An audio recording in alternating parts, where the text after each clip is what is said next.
Acara inti di pagi hari ini yang akan dipandu oleh moderator kita.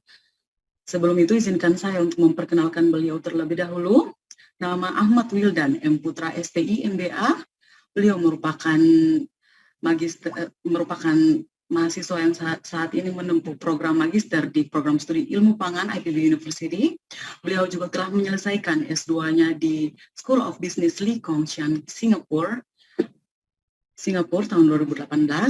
Beliau telah menyelesaikan S1-nya di program studi teknologi hasil perikanan Universitas Diponegoro pada tahun 2015. Untuk itu, kami persilakan kepada Ahmad Wildan M. Putra STI MBA untuk memandu acara ini. Silakan. Ya, apakah suara saya sudah terdengar ya? Terima kasih Mbak Ayu untuk kesempatannya. Selamat datang saya sampaikan kepada seluruh peserta jurnal pelatihan penulisan dan strategi publikasi dengan tajuk The Best Publication with Perfect Writing, yang mana acara ini merupakan kolaborasi antara IPB University dengan DPIS atau Direktorat Publikasi Ilmiah, yang mana acara ini merupakan kolaborasi antara Direktorat Publikasi Ilmiah dan Informasi Strategis IPB dengan Bogor Science Lab dan Forum Wacana. Terima kasih rekan-rekan sekalian sudah hadir. Oke, sebelum saya mulai acara inti, saya akan menyapa terlebih dahulu Prof. Anuraga. Apakah Prof. Anuraga sudah ada di sini? Selamat pagi, Prof.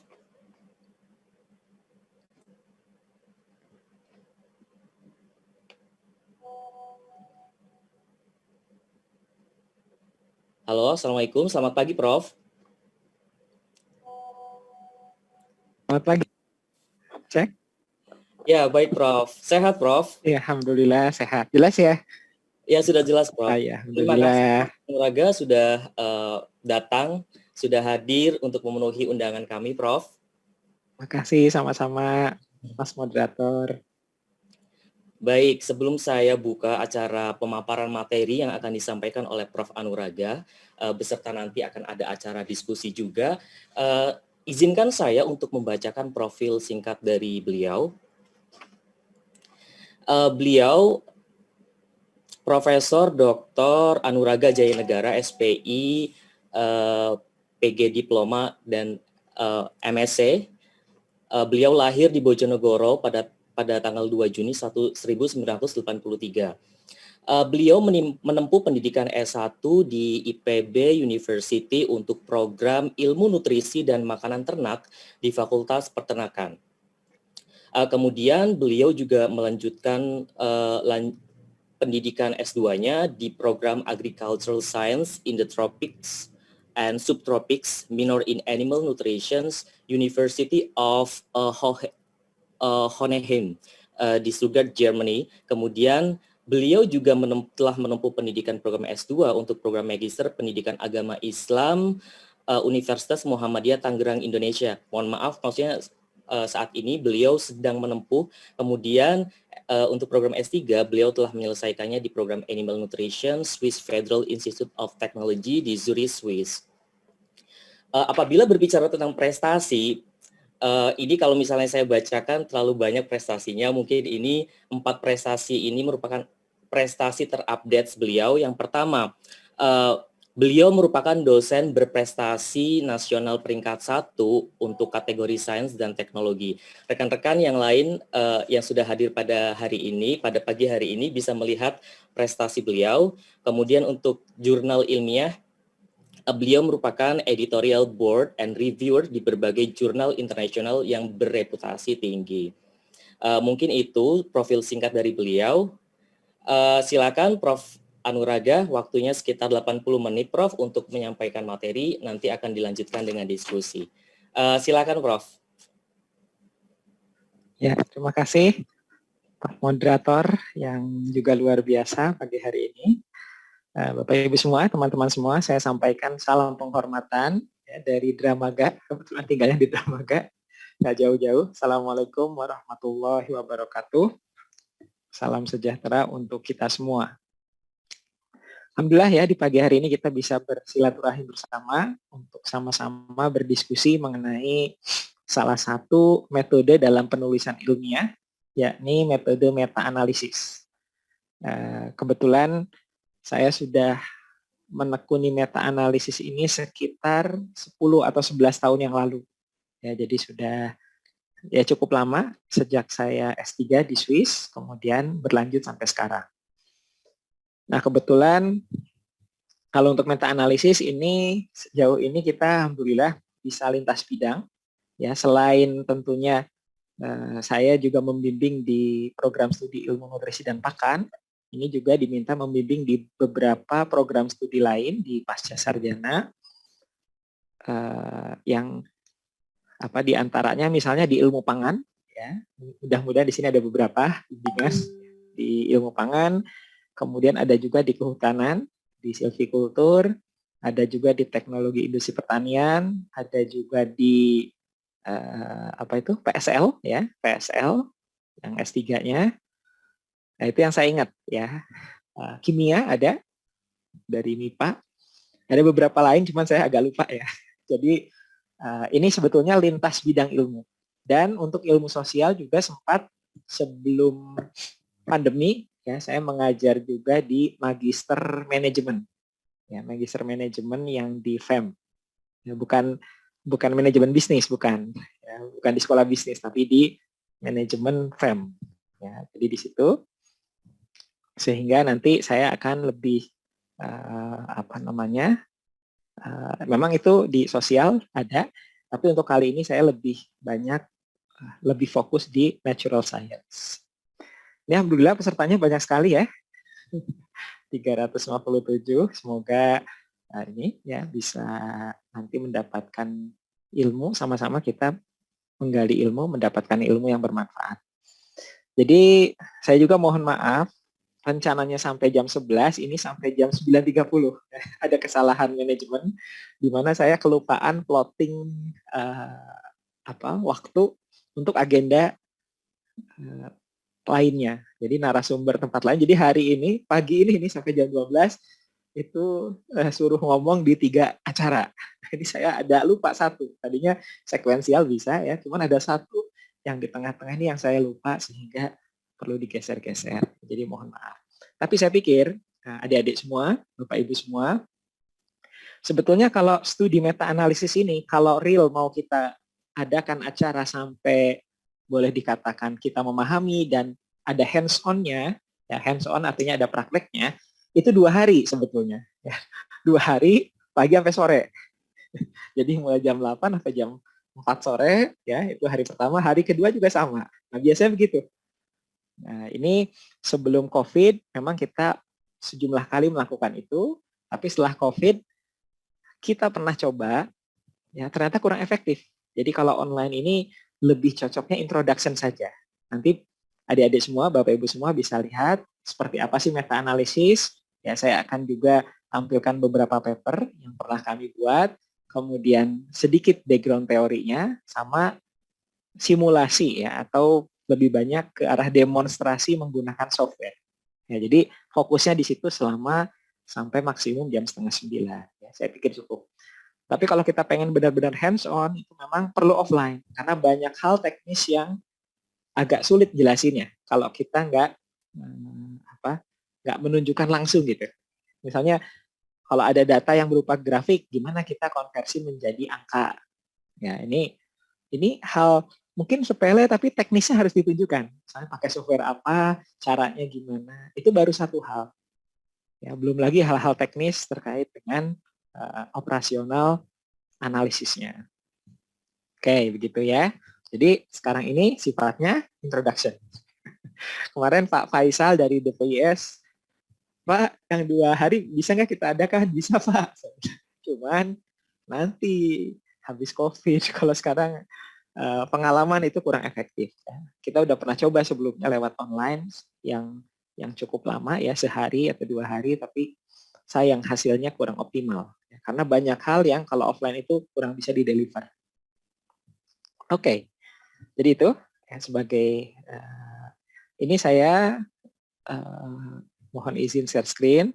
dan stop video dulu karena kadang suka ngehang nih kalau presentasi plus video ya. Jadi saya stop video dulu, kemudian kita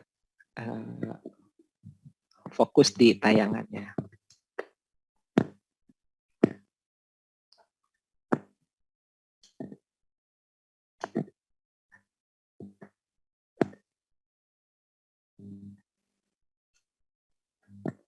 Apakah terlihat?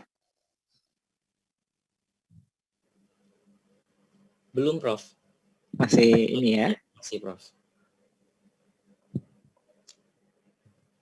Kalau sekarang gimana? Sudah terlihat? Masih belum juga, Prof. Masih belum ya? Iya. Mungkin pesertanya banyak, jadinya lumayan loadingnya. Nah, ya. ini sudah, Prof. Sudah ya. Oke. Ya baik, jadi saya akan menjelaskan sedikit background teori, sedikit aja dulu, latar belakang. Ya. Jadi setelah berkali-kali pelatihan meta-analisis, sekarang itu style yang kira-kira paling tepat itu sedikit pengantar, kemudian langsung ke contoh-contoh artikel, paper, ya. Kemudian dari situ baru ke teorinya, teori yang lebih detail, baru terakhir simulasinya. Ya. Jadi itu. Nah, full screen-nya sudah jelas ya sekarang ya? Ya, sudah, Prof. Ya. Baik, jadi Introduction to Meta-Analysis and Research Basis. Ya. Jadi saya mengambil bahan ini dari Profesor Julia Korycheva, Royal Holloway University of London. Beliaulah ya yang memperkenalkan kepada saya pertama kali mengenai meta-analisis. Jadi pada tahun 2009 ya, ketika saya sedang S3 di Swiss, itu saya baca-baca dan ingin belajar. Setelah baca-baca dapat tuh paper. Kemudian ada salah satunya terkait dengan meta-analisis. Nah, ini saya pengen sekali tertarik sekali untuk melakukan ini. Kemudian saya untuk bisa memahami, saya mengajukan ke pembimbing saya, pembimbing S3 di Swiss, di Zurich, itu saya mengajukan, Prof, boleh nggak saya satu chapter disertasi saya meta-analisis? Gitu, ya. Karena kalau kita nggak melakukan itu, kita nggak akan ngerti. Ya, kita akan ngerti kalau kita mengerjakan langsung. Kata pembimbing saya, oke, boleh. Tapi kita nggak ada yang ngerti, kamu harus cari sendiri tuh. Kalau pengen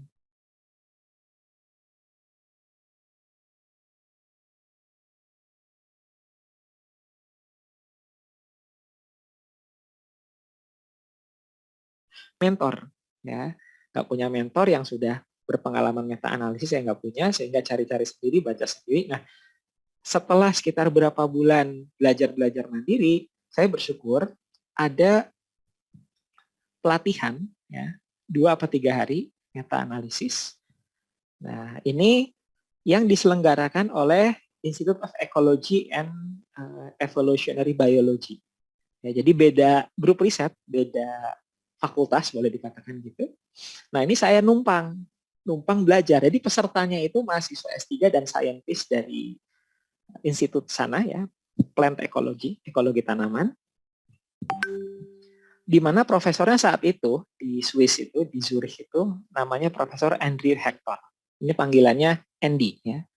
Profesor Andy Hector, bidangnya plant ecology. Beliau saat itu profesor di University of Zurich. Kalau saya di ETH Zurich. Jadi universitas kami bertetanggaan. Nah, saya numpang ke situ. Saya memohon izin ke beliau. Saya dari luar, boleh nggak saya ikut? Alhamdulillah beliau mengizinkan, ya, sehingga saya bisa berpartisipasi dalam workshop selama 2-3 hari. Di kemudian hari beliau pindah. Jadi setelah berapa tahun saya lulus S3, beliau pindah dapat posisi full professorship di University of Oxford. Jadi sekarang profesor di Oxford, di salah satu universitas top dunia ya. Jadi saya bersyukur bisa belajar, di mana saat itu beliau itu menghadirkan, grup riset itu atau institut itu menghadirkan seorang narasumber meta-analisis. Kalau di bidang ekologi itu salah satu topnya, ya. Yang paling dikenal tuh ada 2, Julia Korycheva sama Jessica Gurevich. Ini dari UK, ini dari Amerika. Nah, ini beliau pada tahun 2013, setelah saya lulus tentunya. Saya lulus 2011, pelatihannya 2009 apa 2010. Beliau 2013 menulis sebuah buku namanya Handbook of Meta-Analysis and in Ecology and Evolution. Ya, ini. Jadi memang salah satu masternya untuk bidang meta-analisis di ekologi. Nah, saya bersyukur ya bisa belajar langsung ke beliau untuk meta-analisis ini. Jadi itu kalau di ilmu hadis itu namanya sanadnya ya. Sanad ilmunya begitu ceritanya. Nah, tahun 2018 ya, ini orang-orang yang berkecimpung di meta-analisis untuk ekologi ini membuat sebuah paper review judulnya Meta-Analysis and the Science of Research Synthesis 2018. Ini sayang mungkin terlalu kecil ya, tapi kalau bisa baca ini bacanya Nature, di jurnal Nature. Jadi belum lama ini ya, 2-3 tahun lalu. Salah satunya adalah Julia Koricheva, ini orang yang memperkenalkan saya teknis ya, secara teknis cara melakukan meta-analisis. Ini membuat paper bersama para 3 kolega lainnya yang sama-sama ahli untuk bidang meta-analisis untuk bidang ilmu alam, yang membuat suatu paper ini di jurnal Nature. Nah, jadi saya bersyukur sekali bisa belajar dari top people, jadi orang yang terkemuka untuk bidang riset ini. Oke. Ya, jadi itu yang pertama ingin saya sampaikan.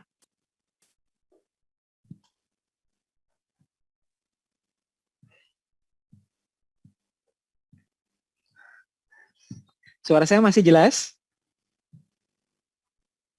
Masih jelas, Prof? Masih jelas ya. Oke, alhamdulillah.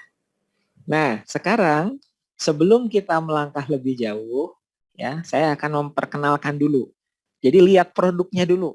Ya, sebelum kita belajar cara buat produk, udah lihat dulu produknya. Gitu ya. Kayak gimana sih produk meta-analisis ini akan saya sampaikan beberapa contoh yang sudah pernah kami buat bersama. Ya, ada yang saya sebagai first author, ada juga yang bimbingan-bimbingan sebagai first author. Nah, mungkin ada yang ikut juga di sini ya. Ini agak ngehang ini, mohon maaf.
Prof. Anuraga, apakah ada kendala, Prof?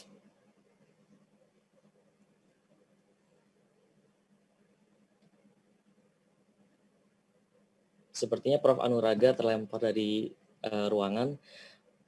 Rekan-rekan sekalian, mohon menunggu. Mohon maaf untuk kendala teknisnya ya. Nanti panitia akan menghubungi Prof. Anuraga untuk bergabung kembali. Mungkin panitia bisa menghubungi Prof. Anuraga.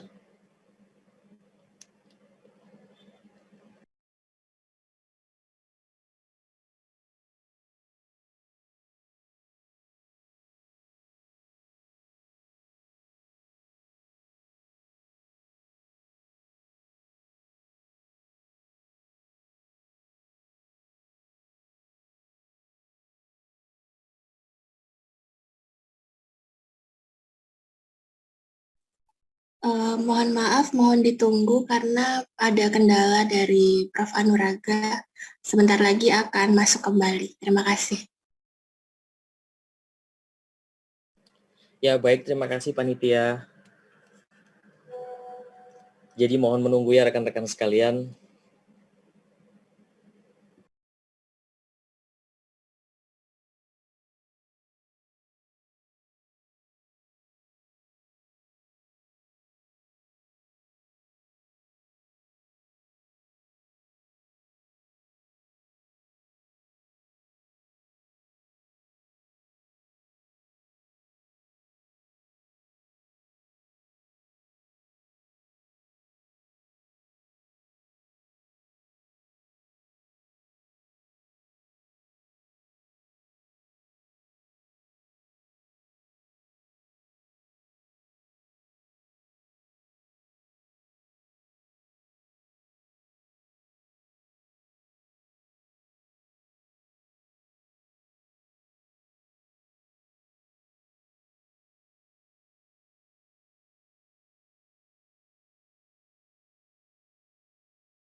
Baik, Prof. Anuraga sudah di sini, Prof.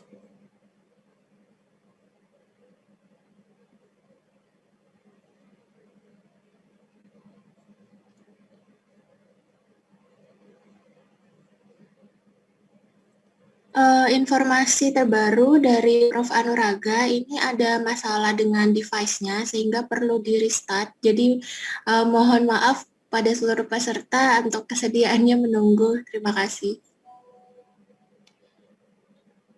Baik, Mbak Panitia, rekan-rekan sekalian, mohon maaf sekali lagi. Mohon maaf untuk kendala teknisnya. Mudah-mudahan Prof. Anuraga segera kembali ya.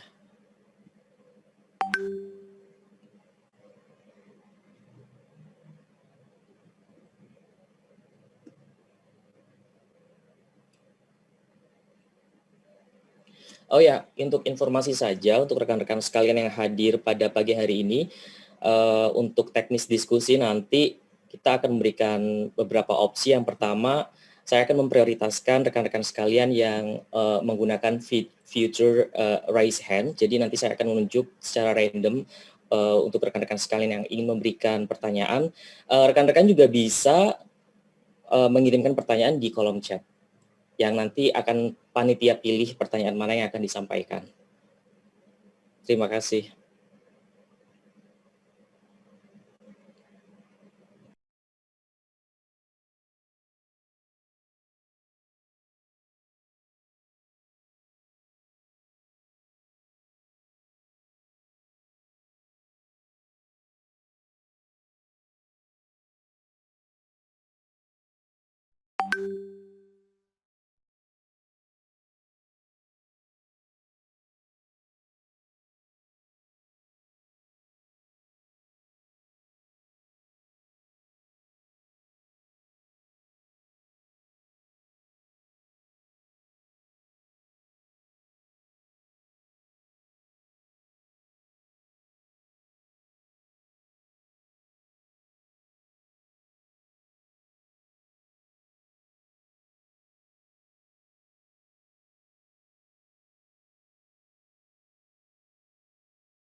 Baik, Prof. Anuraga sudah hadir, Prof. Sudah kembali masuk.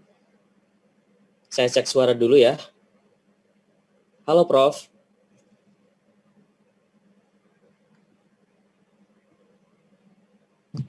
Cek, Assalamualaikum. Ya, waalaikumsalam. Oke, iya. Sudah masuk sih. Iya, baik. Ini mohon maaf nih, nggak tahu tiba-tiba yang habis share screen mau ganti tadi ya. Jadi ini saya ini masuk lewat HP. Karena ini masih restarting nih ya, jadi luar biasa. Pas lagi acara ya, tapi nggak apa-apa ya. Baik, Prof. Nggak masalah, Oke, Prof. ya ini sambil kita nunggu ini restart komputer ini ya. Saya nggak tahu, ini jarang terjadi tapi pas terjadi aja. Oke, jadi Tadi saya sudah sampaikan, saya akan menampilkan 3 poin pada pagi hari ini. Yang pertama adalah tadi sedikit pendahuluan, ya. Tapi nanti saya lebih banyak ke beberapa contoh paper yang pernah kami buat terkait dengan meta-analisis. Sejauh ini seingat saya ada berapa ya? Sekitar 24 apa 25 paper meta-analisis yang sudah kami buat bersama-sama dengan para bimbingan. Itu ya, jadi ada yang S3, ada yang S2, ya, ada dari grup riset kami sendiri, tidak melibatkan mahasiswa, ada juga. Jadi itu, nanti beberapa paper biar nanti adik-adik, Bapak Ibu semua terbayang, oh ternyata meta-analisis ini seperti ini produknya.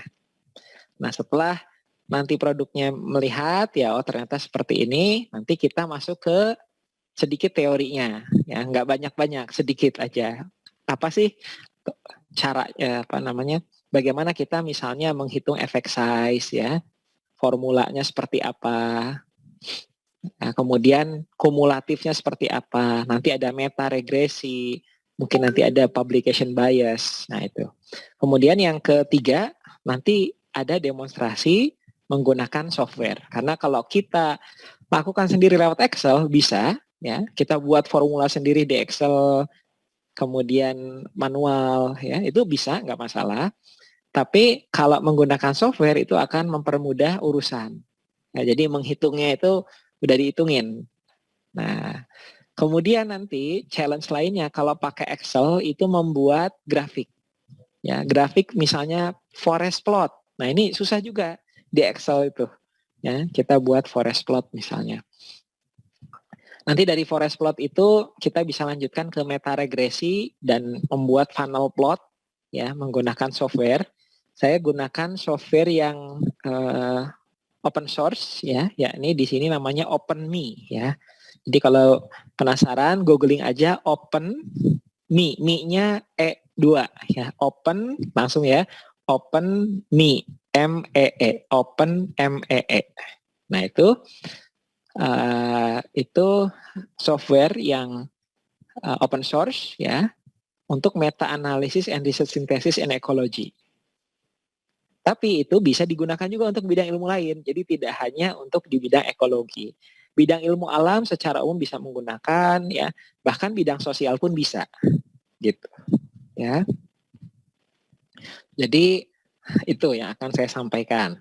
Ini masih ini ya, masih baru selesai restart nih, masih booting ya. Gitu. Nah, sebelum itu saya ingin tanya nih ke peserta, ada nggak yang pernah dengar atau pernah baca meta-analisis, ya, mungkin bisa memberikan perspektifnya sambil kita nunggu? Silahkan, kalau misalnya ada yang pernah.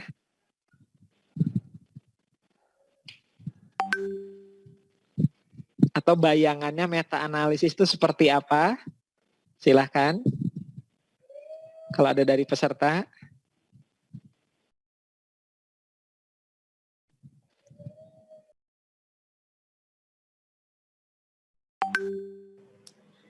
Ya, silakan peserta yang ingin mencoba menjelaskan ya Prof ya, secara singkat mungkin apa itu meta-analisis ya Prof.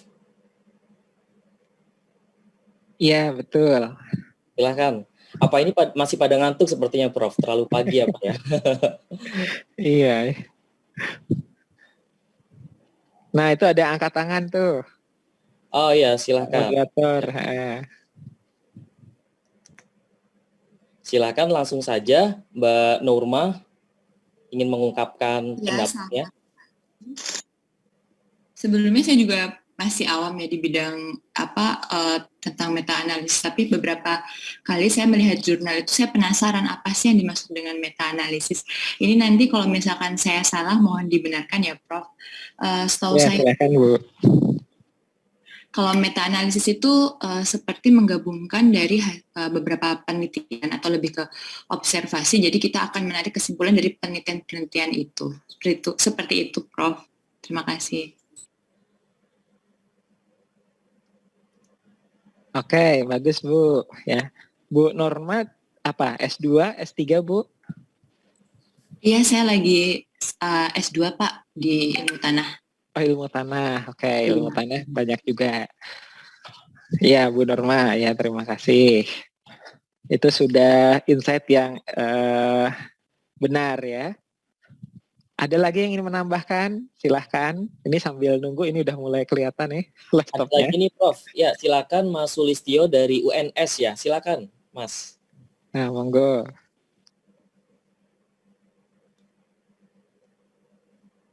Oh, Masnya lagi sambil sepedaan nih rupanya, Prof. Ya, Iya, silakan iya. Mas Sulistyo, luar biasa sekali ini. Sepedaan sambil nonton seminar jurnal ya. Ya, silakan Mas.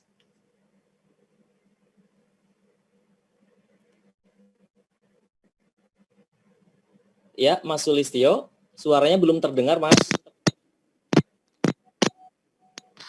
Assalamualaikum Prof Anuraga. Assalamualaikum. Saya, monggo Pak. Oh, nggih. Ini kalau ke IPB saya sering mampir di labnya Prof Anuraga ini, Kang Sofyan. Oh, iya, iya, iya. Prof, eh, untuk metode meta analisis itu, apakah itu tadi seperti Bu Nurma tadi menggabungkan menganalisis dari beberapa penelitian begitu? Kebetulan saya sedang mengerjakan disertasi Prof. Itu apakah bisa mengkomparasi begitu Prof? Jadi dari beberapa penelitian kemudian kita hasil riset saya gitu dikomparasikan begitu karena saya sedang ambil ilmu lingkungan begitu Prof. Terima kasih. Nanti mohon bimbingannya ya Prof untuk penulisan jurnal begitu. Iya, Terima Pak. kasih. Pak Lustio ya. Iya. Jadi sama ya, menggabungkan tapi nanti ada pertanyaan ya, Pak ya. Iya. Jadi pada prinsipnya saya pikir sudah betul ya dari Bu Norma dan Pak Sulistyo. Ini kayaknya ada yang ngacung satu lagi, boleh deh. Oh iya, silakan. Ini ada Satu dari lagi Mas boleh. Muhammad Isra. Silakan Mas Muhammad Isra dari IPB ya. Silakan. Bisa di-unmute terlebih dahulu, mungkin Mas. Iya. Halo. Ya, silakan Mas. Ya. Assalamualaikum Prof. Assalamualaikum. Waalaikumsalam. Sebelumnya sebenarnya untuk meta analisis ini saya juga masih awam Prof. Tapi saya pernah membaca beberapa artikel jurnal. Kemudian judulnya ada studi meta analisis. Yang saya dapatkan dari jurnal itu seperti kayak kumpulan dari hasil studi, kayak beberapa beragam metode dengan bervarian hasil peningkatan seperti itu, Prof. Kemudian untuk saya baca-baca ada kriteria-kriteria dalam menentukan jurnal yang kita akan ambil atau yang akan kita studi kasus seperti itu, Prof. Ada kriteria inklusi dan kriteria eksklusi itu, Prof. Kurang lebih seperti itu, Prof. Ya, baik. Ini udah lebih detail lagi ya terkait dengan bagaimana kita memilih jurnal yang akan kita masukkan ke dalam database. Ya, apakah kita masukkan suatu jurnal ya inclusion kriteria tadi ataukah kita exclusion kriteria mana? Nah, gitu ya. Jadi ini udah semakin lengkap. Oke. Nah, ini alhamdulillah ini kelihatannya saya udah bisa mulai masuk lagi. Jadi saya akan pindah nih dari HP ini ke ini ya, ke komputer. Luar Oh biasa nih. iya, ya Prof. Sudah oke ya Prof ya komputernya Prof? More or less ya, mudah-mudahan nih. Suka Ya. deg-degan aja nih kalau takutnya minta restart terus. Ya, pas lagi acara. Ya, monggo Prof. Makanya ini ya kalau online tuh ya begini nih. Kalau offline tuh 2 hari bablas gitu sampai paham gitu ya. Ya nggak apa-apa, kita dengan keterbatasan yang ada kita lakukan apa yang kita bisa ya. Ya Prof, monggo Prof. Ya, jadi saya mulai masuk dari laptop ya. Ini dari sini saya live dulu.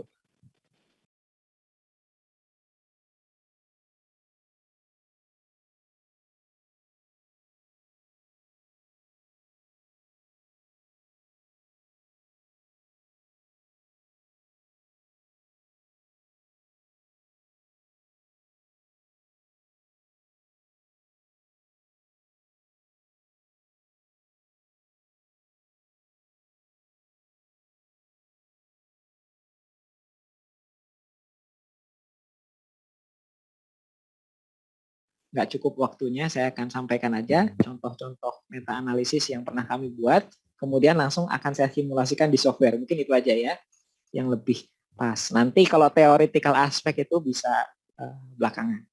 Kapan-kapan maksudnya. Yang penting tahu dulu. Oke, saya akan sampilkan satu contoh pertama ya. Nanti kita ambil beberapa contoh. Ternyata masalah itu muncul kalau saya share screen saya. Jadi kalau screen-nya itu berubah-berubah, nah itu yang sering macet. Jadi saya kalau tampilkan screen, saya upload, saya masukin, nanti tarik lagi gitu ya. Jadi berulang-ulang. Kalau itu biasanya aman. Oke, ini artikel pertama yang akan saya jadikan sebagai contoh. Ya. Sudah jelas ya? Terlihat ya? Iya, sudah jelas, Prof. Oke ya, nah ini artikel ada, saya nggak tahu ikut nggak orangnya nih, Mbak Sanaz ya, ini bimbingan S2 kami dari ilmu pangan. Jadi saya di peternakan, tapi kalau ngebimbing karena terkait meta-analisis ya muter juga ya, di ilmu pangan, di teknologi pertanian, kehutanan, kimia, ya, PSL. Oke, jadi ada beberapa yang masih ongoing. Nah ini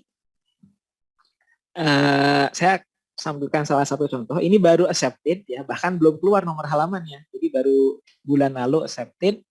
Ini di jurnal Q1, International Journal of Food Science and Technology, punyanya IFT, ya, jurnal official jurnal dari IFT. Impact factor kalau nggak salah 3,7. Ya, ini tim pembimbing dan penelitinya. Ini yang mahasiswanya Mbak Sanas ini. Jadi apa yang ingin dilakukan di meta-analisis ini? Ya. Jadi pada meta-analisis ini kita topiknya adalah mengeksplor yang namanya heat moisture treatment. Jadi perlakuan panas ya dengan dengan moisture, dengan uap ya terhadap apa? Terhadap kandungan pati resisten. Ya, resistant starch. Di antara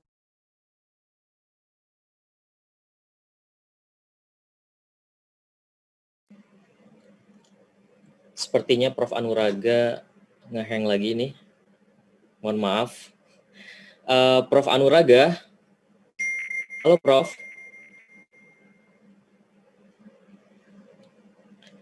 Ya, sekali lagi mungkin panitia bisa membantu ya.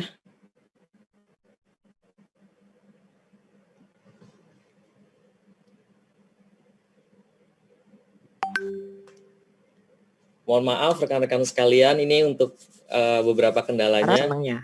Oh ya, silakan Prof. Gimana? Tadi terdengar Prof, sempat ngehang sebentar Prof. Oke, iya. Canggih nih. Entah komputer saya atau mana ya. Oke, ya. Jadi di sini pas saya menjelaskan resistance starch tadi kedengaran nggak ya? Tadi di awalnya saja, Prof. Saya ulangi lagi sedikit ya. Yeah. Jadi di sini pengaruh terhadap heat moisture treatment. Jadi pengolahan bahan pangan menggunakan suhu tinggi ya dan juga uap air. Itu ya. Jadi suhu tinggi digenerate dengan uap air. Nah, terkait dengan pati resisten. Nah, pati resisten ini di mana relevansinya? Jadi kalau orang yang punya resiko diabetes, itu kan dia nggak boleh banyak makan gula, ya, dan juga pati yang mudah dicerna, gitu. Kenapa? Ya kalau patinya mudah dicerna nanti cepat dia terbentuknya glukosa. Padahal glukosa darah itu dijaga sebisa mungkin kalau untuk orang-orang yang diabetes. Ini saya bukan orang pangan ya, tapi yang saya pahami kecil-kecilan yang begitu ya. Jadi saya tidak ingin offside juga untuk bidang yang bukan saya ekspertis di dalam. Nah, ini ya ingin dilihat pengaruh pengolahan ini bisa nggak sih meningkatkan resistant starch. Jadi resistant starch ini direct, ada yang dari Wiley, ya ada dari Google Scholar. Oh ternyata yang duplikat ada 143 paper, sisanya 65. Nah, dari 65 ini, ya, nah disinilah masuk yang namanya inclusion kriteria, exclusion kriteria. mana yang masuk, mana yang enggak. Nah, yang di-exclude itu metodenya nggak relevan. Ya, ini nanti ada penjelasannya kalau di paper ini. Kemudian atau subgrup karbohidrat, pangan sumber karbohidrat. Oke, jadi itu dikurangin tuh secara relatif ya, dikurangin antara yang perlakuan dengan kontrol. Jadi kalau nilainya itu positif ke kanan, artinya apa? Artinya perlakuan heat moisture treatment itu meningkatkan resistance starch. Kalau dia ke kiri, menurunkan resistance starch karena nilainya negatif. Ya, kalau 0, ini artinya tidak berbeda. Nah, kita bisa lihat dari sekian kelas, ya, dari sekian kelas, secara overall dulu, overall itu heat moisture treatment itu ternyata tidak berbeda terhadap kandungan resistance starch itu sama aja, nggak beda. Ini hasil sintesis. Ini adalah effect size namanya, ya, effect size-nya. Mungkin kita bisa bilang titik tengahnya lah ya, atau rataannya lah ya, rataannya. Kemudian yang garis ini adalah confidence interval, selang kepercayaan 95%. Kalau confidence interval ini memotong titik X sama dengan 0, berarti dia tidak berbeda nyata. Gitu. Jadi yang kita lihat bukan hanya titik tengahnya, tapi selang kepercayaan. Ya, confidence interval 95%. Ya, jadi dari sini kelihatan secara overall itu heat moisture treatment itu tidak memberikan pengaruh yang nyata terhadap kandungan pati resisten pada berbagai pangan sumber karbohidrat. Ya. Ini kalau kita telisik lebih jauh, ini baik itu buah-buahan, leguminosa, ya, kemudian umbi-umbian, itu nggak beda nyata. Nah, hanya satu, hanya dia itu efektif, heat moisture treatment itu efektif untuk pangan sumber karbohidrat yang asal serealia. Gitu. Nah, artinya apa? Ini kita bisa ngambil ini juga, bisa ngambil pelajaran, bisa ngambil kesimpulan gitu. Nah, jadi kalau kita mau meningkatkan kandungan resistance starch menggunakan heat moisture treatment, itu bagusnya ke serealia. Kalau ke yang lain sih nggak ngaruh gitu. Variasinya besar di sini kita bisa lihat ya. Nah, ini adalah namanya forest plot. Nah, kita bisa melihat berbagai, yang di sini adalah moderator variabel. Ya. Moderator variabel itu nanti kita bisa masukkan ke subgroup analisis. Nanti kita lihat lebih detail ketika simulasi. Ya. Oke, jadi ini subgroup analisis ya untuk kategori bahan pangan sumber karbohidrat yang berbeda, kayak serealia, terus tadi ya. Nah, kemudian kita belum puas nih. Ini kan bisa kelihatan, ini ternyata yang positif tuh serealia. Nah, kalau kita lihat lebih jauh, di antara serealia itu seperti apa? Ya, di antara serealia. Nah, ini ada beras, ada jagung, ada barley, ada gandum. Koix ini saya nggak ngerti ini.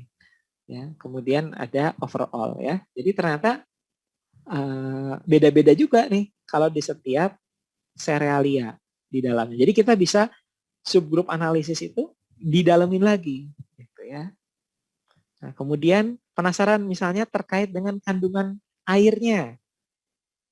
Gimana kandungan airnya? Pada selang berapa sih yang dia itu efektif, gitu ya. Jadi secara umum sih dia efektif pada kandungan air berapapun. Tapi kalau ditelisik lebih jauh lagi, itu kalau kandungan airnya lebih tinggi, ya antara 25 sampai 35% itu kurang efektif. Ininya variasinya besar. Tapi kalau lebih rendah lagi, ya, antara 15 sampai 25%, baru kita lihat efeknya efektif. Ya, bahwa high heat moisture treatment, ya kalau pada moisture content lebih rendah itu lebih efektif, gitu ya. Nah, kemudian gimana dengan suhunya? Nah, ternyata kalau suhunya itu antara 100 sampai 110 kurang efektif. Tapi kalau suhunya lebih tinggi, ini ya antara 120 sampai 130 derajat Celcius, maka dia lebih efektif untuk meningkatkan kandungan pati resisten. Kebayang ya, satu paper ya. Oke, kita beralih ke paper yang lain. Ya, saya nampilin dulu aja produknya ya. Paper-papernya yang sudah pernah kami buat. Ada lagi, biar masih topik yang sama ya.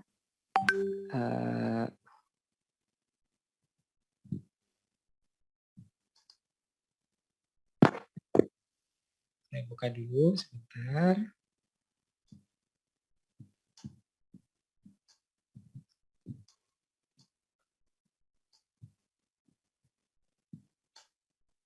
Ini satu lagi terkait dengan resistant starch ya, dengan pati resisten. Nah, sudah kelihatan?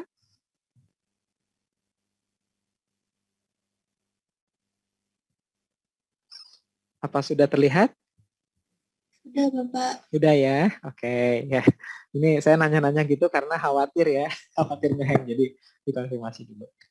Nah ini jurnal 2021 juga ya, tapi lebih awal, ini Februari 2021, sama dari bimbingan dari S3 dari, saya pengujinya lebih tepatnya, dari ilmu pangan, Mas Frendi ini ya, Mas Frendi Ahmad Afandi. Nah, jadi beliau setelah ini jadi expert juga di meta analisis.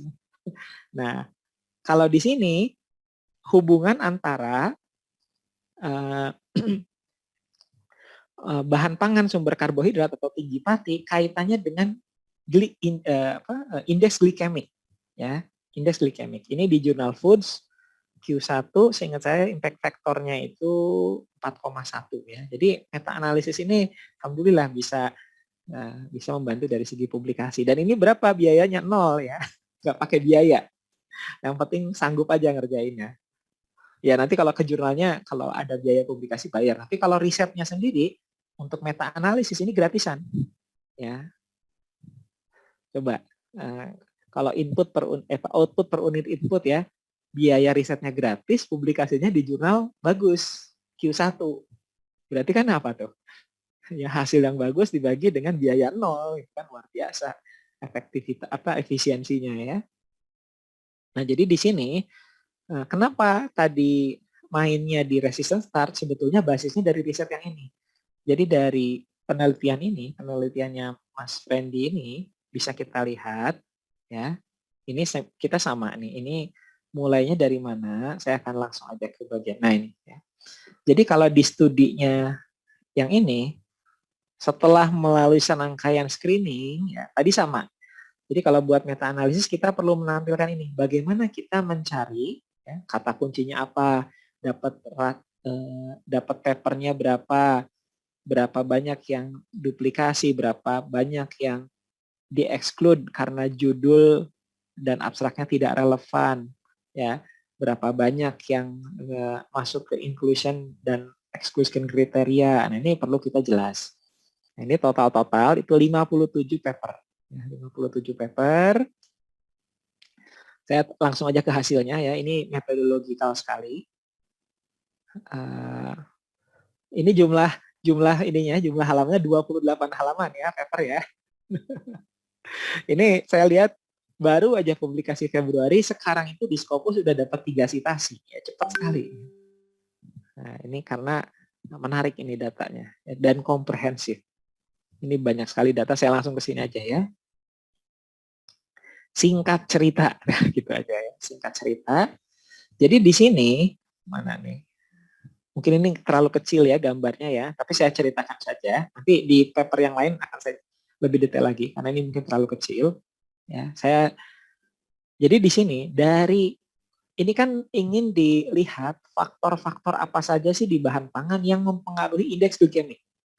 Ya, kita ingin cari faktor apa di makanan, di pangan ya, komponen apa di pangan yang menyebabkan indeks glikemik itu rendah. Ternyata ada 3. Ya. Yang pertama, yang nomor 3 dulu saya sampaikan, itu serat. Ya, jadi semakin tinggi serat pangan, dietary fiber, itu indeks glikemiknya rendah. Dan itu sangat dipahami umum. Ya. Tapi ada 2 faktor lain yang ternyata lebih kuat dalam menurunkan indeks glikemik. Yang nomor 2-nya adalah pati resistant starch. Yang nomor satunya ya adalah kandungan fenolik.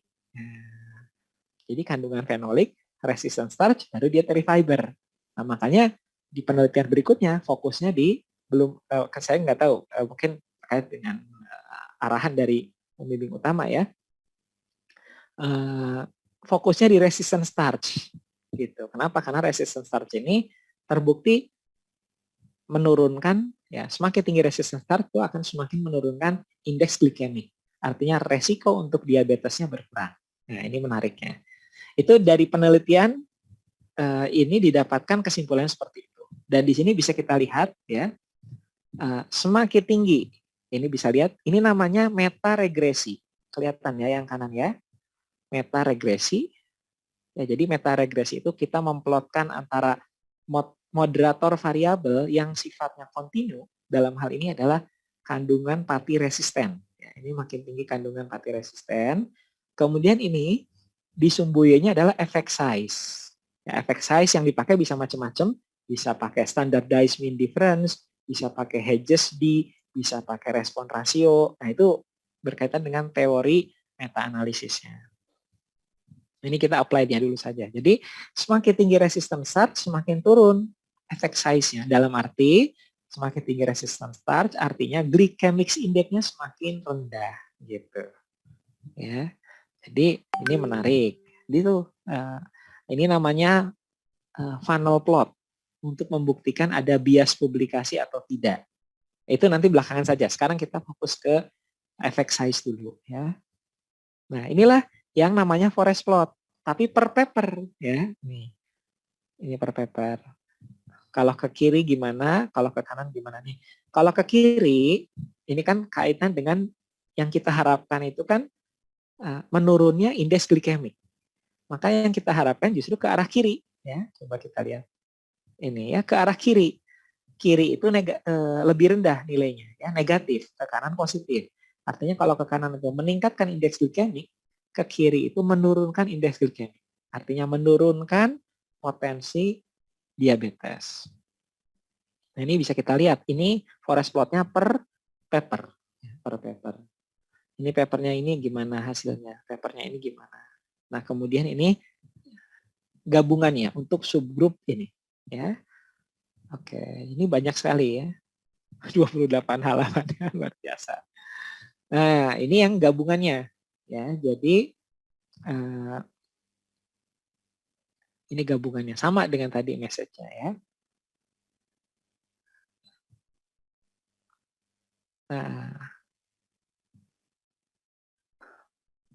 Nah, mungkin ini saya tampilkan ya di sini. Oh, saya kebalik ya. Ternyata nomor satunya itu resistance starch, salah. Ya, jadi dari sini kelihatan bahwa apa saja komponen pangan yang mempengaruhi indeks glikemik ini resistance starch. Ini Hedges D-nya, kumulatifnya itu paling rendah, minus 2,52. Artinya dia menurunkan indeks glikemik paling tinggi. Ya, yang kedua itu ini kita lihat yang signifikannya saja ya, signifikan. Yang lainnya nggak signifikan. Yang signifikannya resistant starch sama phenolic content, gitu ya, menurunkan indeks glikemik. Gitu. Ini disajikan dalam bentuk tabel. Oke, ini yang kedua, ya. Kita buka lagi yang ketiga. Jadi harapan saya Bapak Ibu semua kebayang, oh meta analisis itu kayak gini produknya. Nanti setelah ini kita akan simulasi, ya. Contoh yang ketiga, sekarang saya masuk ke yang sudah kita buat, ya. Siapa namanya itu? Irawan.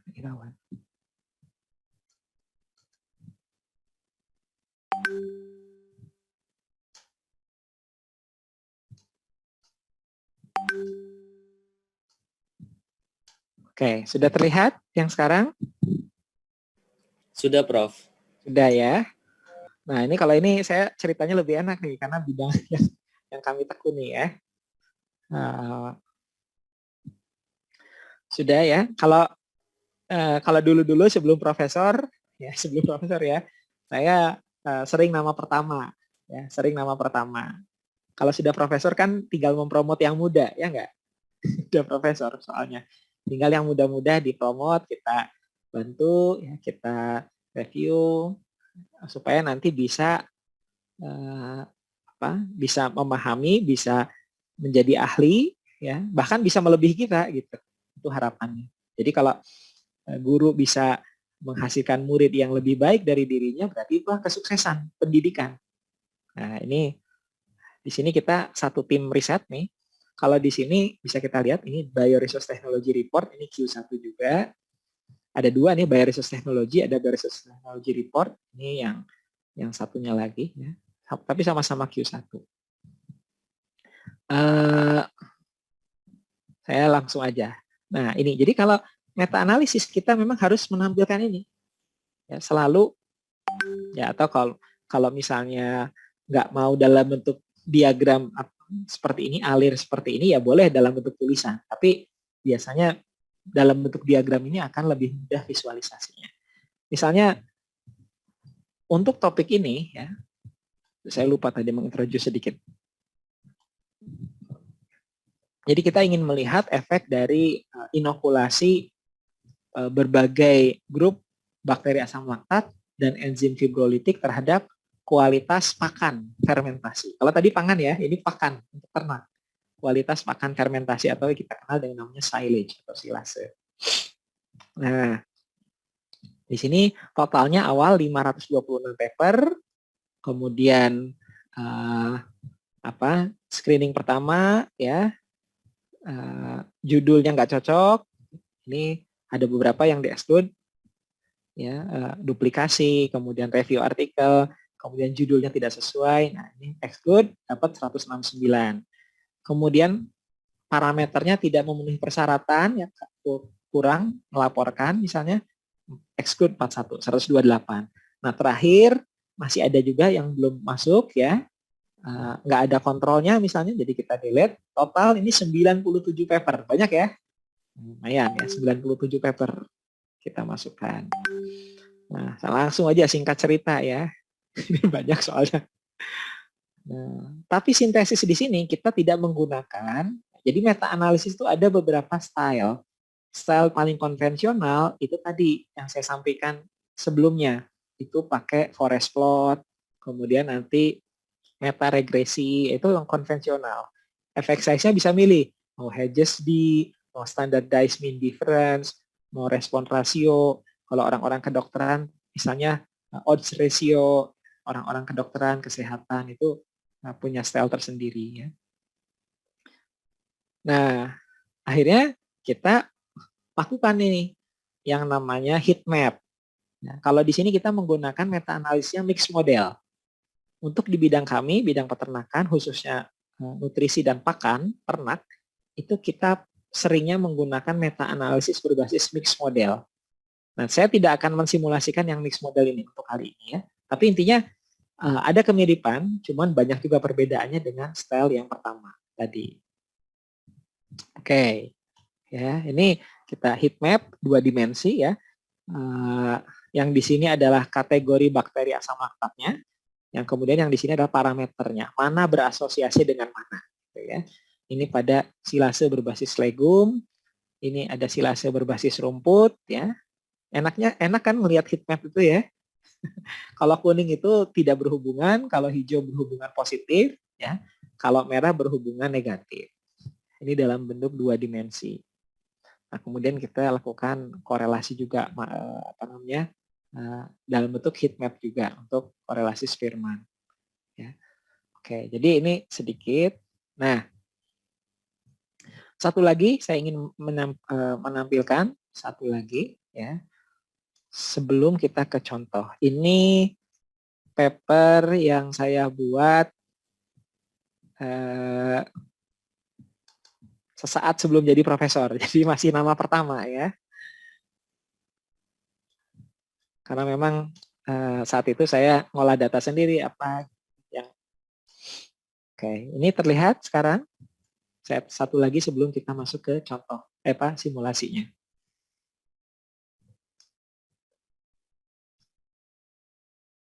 Semoga sudah terlihat, ya. Sudah, Prof. Udah ya, oke. Ya, monggo, Prof. Nah, kalau saya memang banyak mendalami risetnya ke arah pakan fermentasi, ya khususnya nanti berkaitan dengan senyawa metabolit sekunder atau senyawa bioaktif yang namanya tanin. Ini tanin ini komponen polifenol, ya, salah satu jenis polifenol. Nah ini kami kolaborasi ya, di sini ada bimbingan. Ini ini yang nomor 2 ini saya ngebimbing dari S1, S2, S3 ya. Jadi saya bimbing dari masih lucu sampai sekarang sudah ini ya. Beliau jadi pengusaha ya, punya peternakan sendiri dan punya perusahaan pakan sendiri. Satu sisi juga ngajar beliau di IPB di sekolah vokasi. Ya ini Pak Tekad, Dokter Tekad ini ya, dari lucu dulu ya, sekarang udah punya anak. Ya, ini ya. Jadi kemudian ini kolega di lab, kemudian ini saya invite 2 scientist, satu dari Jepang, satu pembimbing S3 saya untuk terlibat sama-sama di paper ini. Oke. Di sini yang akan saya tambahkan ya, sama ini kita juga melakukan seperti tadi. Bedanya di mana? Kita lakukan yang namanya meta regresi ya. Tadi sudah sempat saya sampaikan. Nah, ini meta regresi berbasis mixed model. Jadi, kita lihat fokus yang kanan aja ya. Yang kanan aja biar lebih banyak datanya. Karena lebih banyak ketimbang yang kiri ya.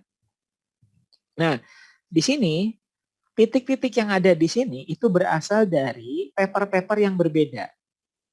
Ya, di sini kita ingin melihat hubungan antara konsentrasi tanin di pakan dengan konsentrasi amonia pada pakan fermentasi. Ya, amonia ini produk dari proteolisis. Jadi protein itu kalau rusak ya itu menjadi amonia. Salah satunya di pakan dalam proses pakan fermentasi. Jadi semakin tinggi amonia, semakin nggak bagus. Gitu. Nah, menggunakan tanin sebagai zat aditif silase itu bisa menurunkan amonia. Jadi positif, efeknya bagus. Nah, ini saya hanya ingin memperlihatkan di sini titik-titik yang ada di sini dari berbagai paper yang ada. Gimana cara ngegabunginnya? Ini nggak sembarangan, bukan pakai teknik regresi biasa. Ya, jadi dapat data, lihat plotting, nggak begitu, ada tekniknya. Pakai mix model, kemudian nanti dari mix model itu ketika kita mau plotting 2 dimensi, kita harus pakai adjustment. Adjustmentnya pakai residual, ya, pakai residual. Kalau dijelasin teknisnya panjang ya. Ya, jadi ini namanya meta regresi, tapi pakai yang mix model methodology. Oke, ya ini beberapa contoh paper yang pernah kami buat ya, termasuk ketika ada interaksi 2 faktor. Ya,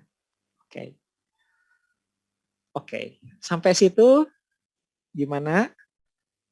Sudah semakin kebayang untuk metode meta-analisis?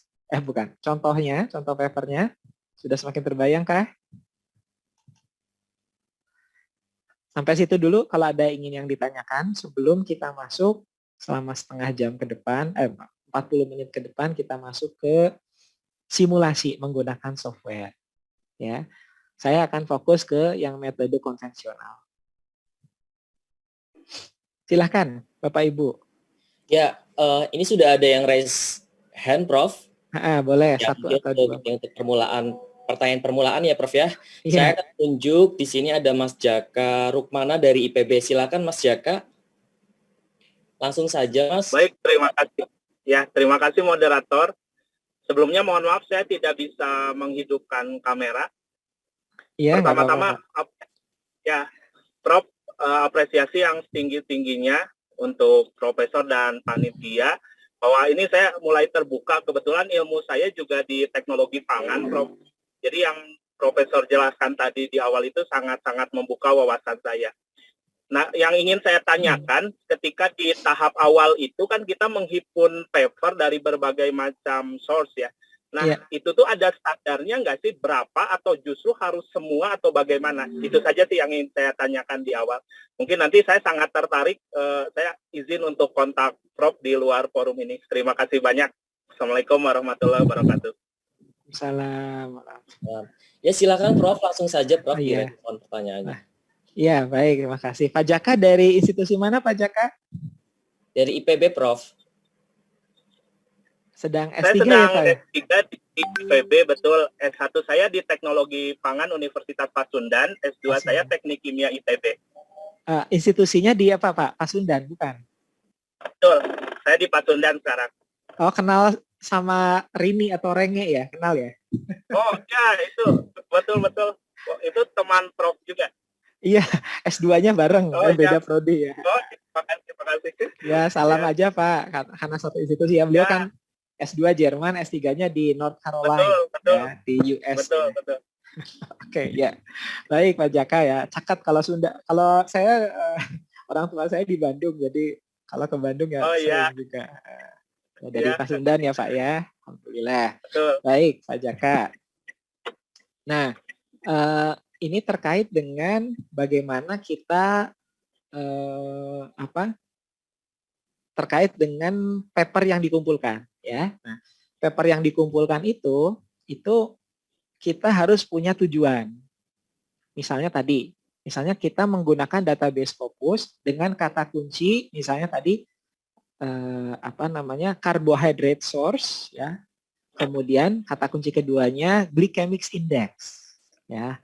Kata kunci ketiga food. Jadi gabungan pangan yang merupakan sumber karbohidrat dan ada pengukuran indeks glikemik karena targetnya di situ. Kita ingin melihat komponen pangan apa saja yang mempengaruhi indeks glikemik. Selama ini kan mungkin orang tuh baru single eksperimen ya. Misalnya dia pakai beras ya, berbagai jenis beras, varietas padi misalnya. Macam-macam di Indonesia kan ada sekian macam Ciherang lah, Jolele, IPB 3S gitu kan. Nah, mereka beda nggak sih terkait dengan indeks glikemiknya? Nah udah, jadi eksperimen ya. Ada indeks glikemik kan bisa in vitro, bisa in vivo gitu. Nah itu kan orang melakukan riset tunggal, ya, eksperimental. Nah semua itu kita himpun data-data itu. Nah jadi eksperimen-eksperimen yang sudah dilakukan kita himpun untuk kita tarik kesimpulan yang lebih besar. Jadi gimana sih gitu ya, menariknya gitu. Jadi kalau kita menarik kesimpulan dari suatu studi tunggal, suatu eksperimen tunggal itu punya kelemahan, belum tentu applicable untuk kondisi lain. Nah, meta analisis kelebihannya ya pasti ada kelemahannya, ya, khususnya ketika kita misalnya menggabungkan atau data-data yang sebetulnya nggak relevan untuk digabungkan. Ini nanti terkait dengan ini ya, jam terbang ya. Nah jadi kelebihannya meta analisis itu data yang digabungkan itu kan banyak, sehingga dia itu lebih robust, lebih kokoh. Ya kalau dalam ilmu riset sintesis, evidence yang paling kuat itu evidence yang berbasis riset sintesis, yakni meta analisis. Kenapa? Karena sudah lintas eksperimen, puluhan atau bahkan biasanya saya tunjukin ada satu paper di jurnal Nature tahun 2012, dia menggunakan teknik meta-analisis untuk menjawab pertanyaan apakah pertanian organik itu bisa mengatasi permasalahan pangan di dunia. Gitu. Simple aja ini idenya. Jadi dia hanya membandingkan yield ya atau produktivitas pertanian organik dengan konvensional. Cuman itu aja. Tapi dia dari 316 paper. Makanya masuk jurnal Nature, Nature ya. Saya sendiri masih belum ke sana ya. Masih ya mungkin nanti lah kalau itu harus dari database yang besar. Ya, simple, pendekatannya sangat simple tapi sangat insightful. Nah, jadi kata kuncinya pas sesuai dengan yang kita targetkan, topik terkait dengan interest kita. Kemudian nanti kita dapatkan list papernya. Nanti dari situ kita lihat judul, abstraknya, lihat satu-satu. Ada 500 ya, 500 itu kita lihat judul sama abstraknya, relevan nggak? Yang relevan, oke, kita checklist. Nanti yang semua yang relevan, kita baca full text-nya. Misalnya dari 500 itu, relevan 100 misalnya ya. Nah 100 itu kita baca full text-nya. Nanti dari full text itu kita tahu, oh dia cocok dengan database kita atau enggak. Cocok dengan tujuan kita atau enggak. Nah itu misalnya dapatlah, anggaplah 50. Nah, itu 50 itu yang kemudian kita masukkan ke dalam database Excel yang kita buat.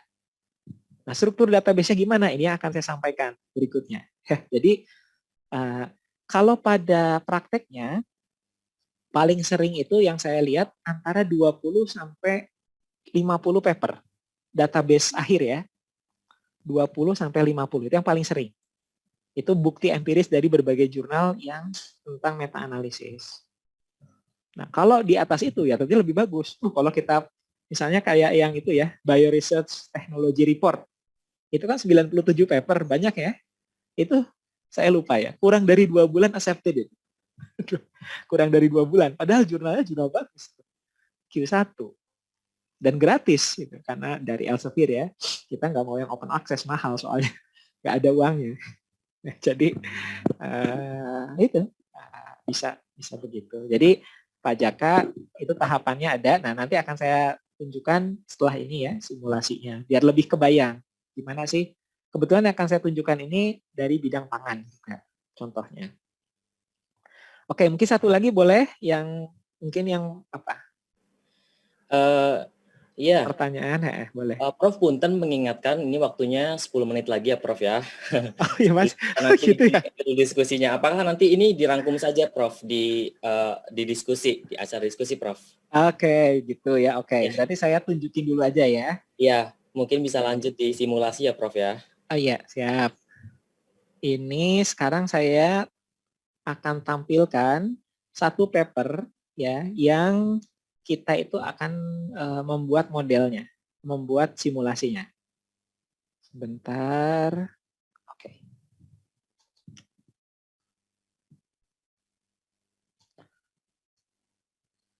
Ini paper yang akan kita acu ya. Sudah terlihat ya?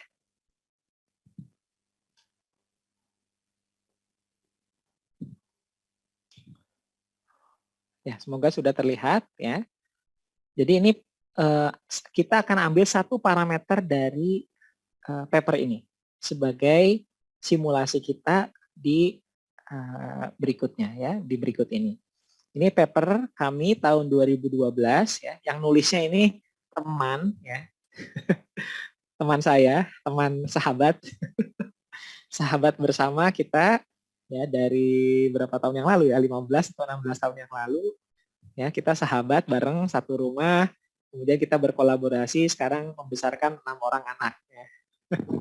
Jadi istri saya maksudnya.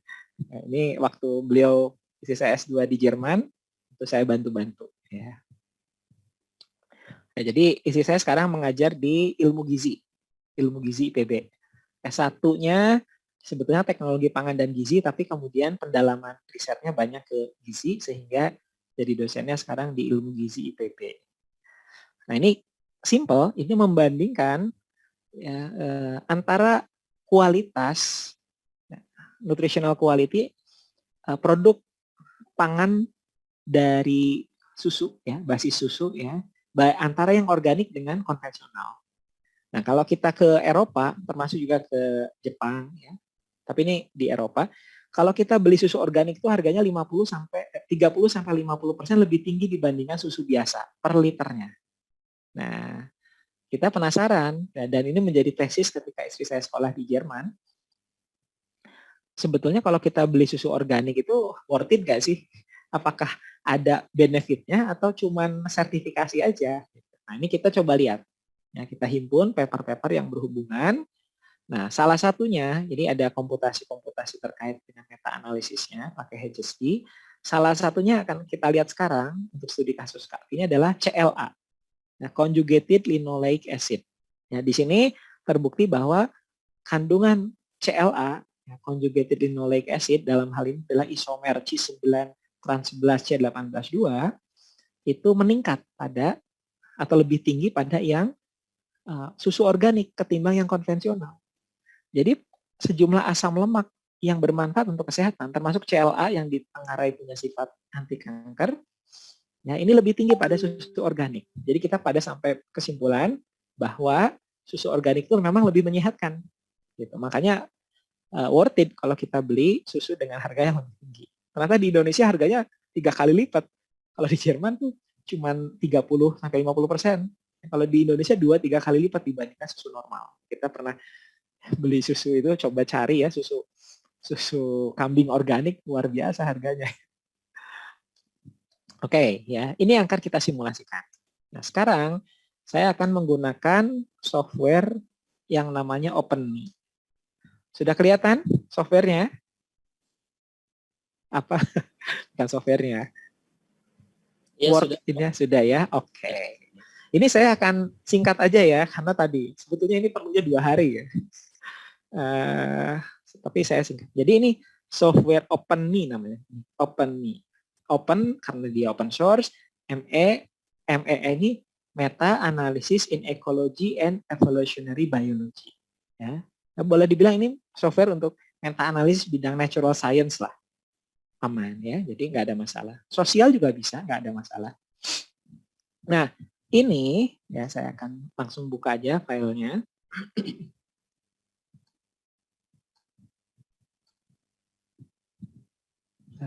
Sebentar.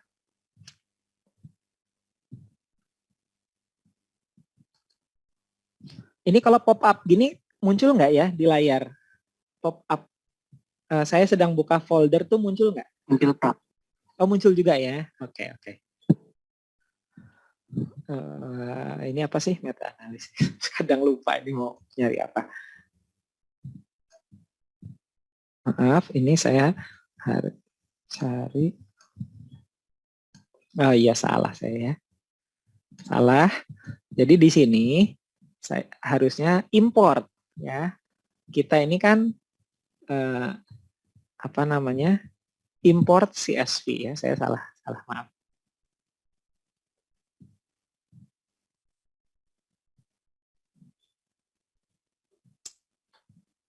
Oke.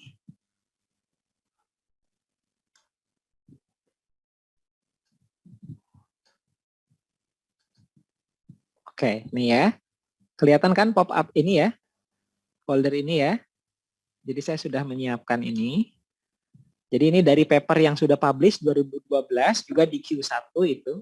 Impact factor 2, berapa? 2,7 kalau nggak salah. Salah satu jurnal yang secara tradisionally dikenal luas ya. Journal of the Science of Food and Agriculture. Ini kita akan gunakan satu parameter saja sebagai contoh ya.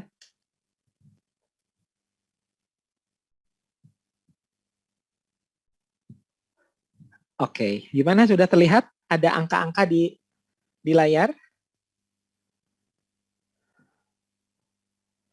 Sudah, Prof.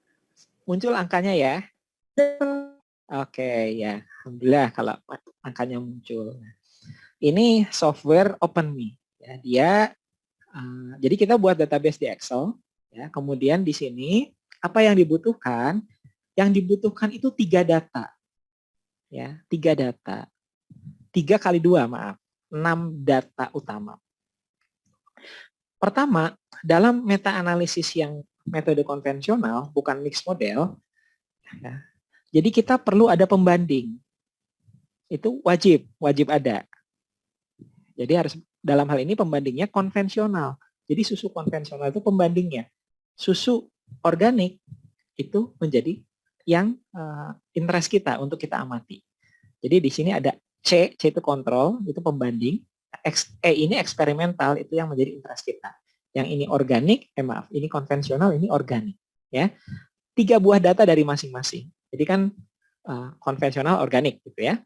Nah, untuk konvensional kita perlu 3 data. Data jumlah sampel atau ulangan, yang tergantung. Biasanya ulangan, tapi dalam pangan seringkali ulangan itu sampel.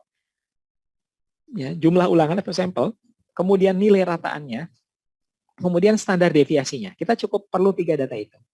Untuk setiap parameter. Dalam hal ini parameter yang diukur adalah CLA, kandungan conjugated linoleic acid. Nah, asam lemak yang tadi punya karakter bisa terkait kesehatan manusia, dalam hal ini adalah anti cancer, punya anti cancer activity. Nah, kemudian ini ya jumlah data, rataan dan standar deviasi untuk yang organik. Jadi ini untuk yang ini yang konvensional, kemudian 3 ini yang organik. Sampai sana kebayang? Oke. Apalagi, nah ini adalah data utamanya yang akan kita bandingkan. Tapi kita juga sangat menarik kalau kita punya moderator variabel. Moderator variabel ini nanti kita akan bisa bandingkan.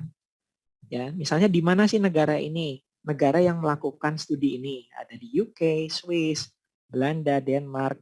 Ada juga informasinya ini data yang didapatkan di farm, ada juga yang di pasaran, gitu. Ya, di market atau di farm. Nah, ini kita bisa masukin juga, nanti ada bedanya nggak sih antara yang farm dengan yang di market. Kemudian susunya, apakah susu mentah atau susu yang sudah diolah, produk olahan. Nah, ini bisa kita bandingkan. Nah, kita bisa juga bandingkan apakah dia dihasilkannya susunya itu di musim dingin, musim panas, winter session, atau summer session, ya, atau gabungannya. Dia artinya ngambil sampelnya dari winter and summer. Nah, ini kita bisa masukkan. Oke. Nah, sekarang yang studi ini udah saya langsung simulasi aja ya, waktunya karena terbatas, nanti kita bisa diskusi. Ini studi ini kita perlu tandain. Mark as study ID column. Nah, kenapa harus begini, kenapa begitu? Kita lihat dulu aja ya. Nah, kemudian di sini ya, N ini adalah kita tandain dengan count ya, karena dia jumlah sampel. Ini count juga. Yang ini dia continue. Ini continue juga. Nanti kenapa ini continue? Itu count. Nah, inilah yang saya maksud kenapa 2 hari itu ngejelasin yang gini-gininya nggak cukup gitu ya kalau cuman simulasi singkat seperti ini ya. Oke, nah ini kita sudah siap ya. Nah, kalau kita ingin membandingkan semua paper yang ada di sini, ini kan masing-masing tuh unitnya beda. Ya, unitnya beda. Maka kita perlu relatifkan antara organik terhadap konvensional. Ya, kita relatifkan dan kita relatifkan ini menjadi suatu unit yang sama. Ya, unit yang sama yang dinamakan dengan effect size. Maka di sini kita klik di sini effect size, calculate effect size. Oke. Nah, kita mau pakainya ada pilihan nih, mau pakai yang mana?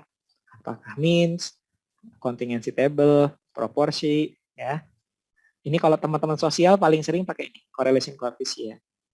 Nah, ini means and standard deviation. Kita pakai misalnya yang Hedges D, ya. Kita pakai Hedges D. Ini untuk pangan, ini termasuk yang paling umum. Kalau untuk meta-analisis di bidang pangan. Nah, kemudian ada pertanyaan, mana nilai rataannya?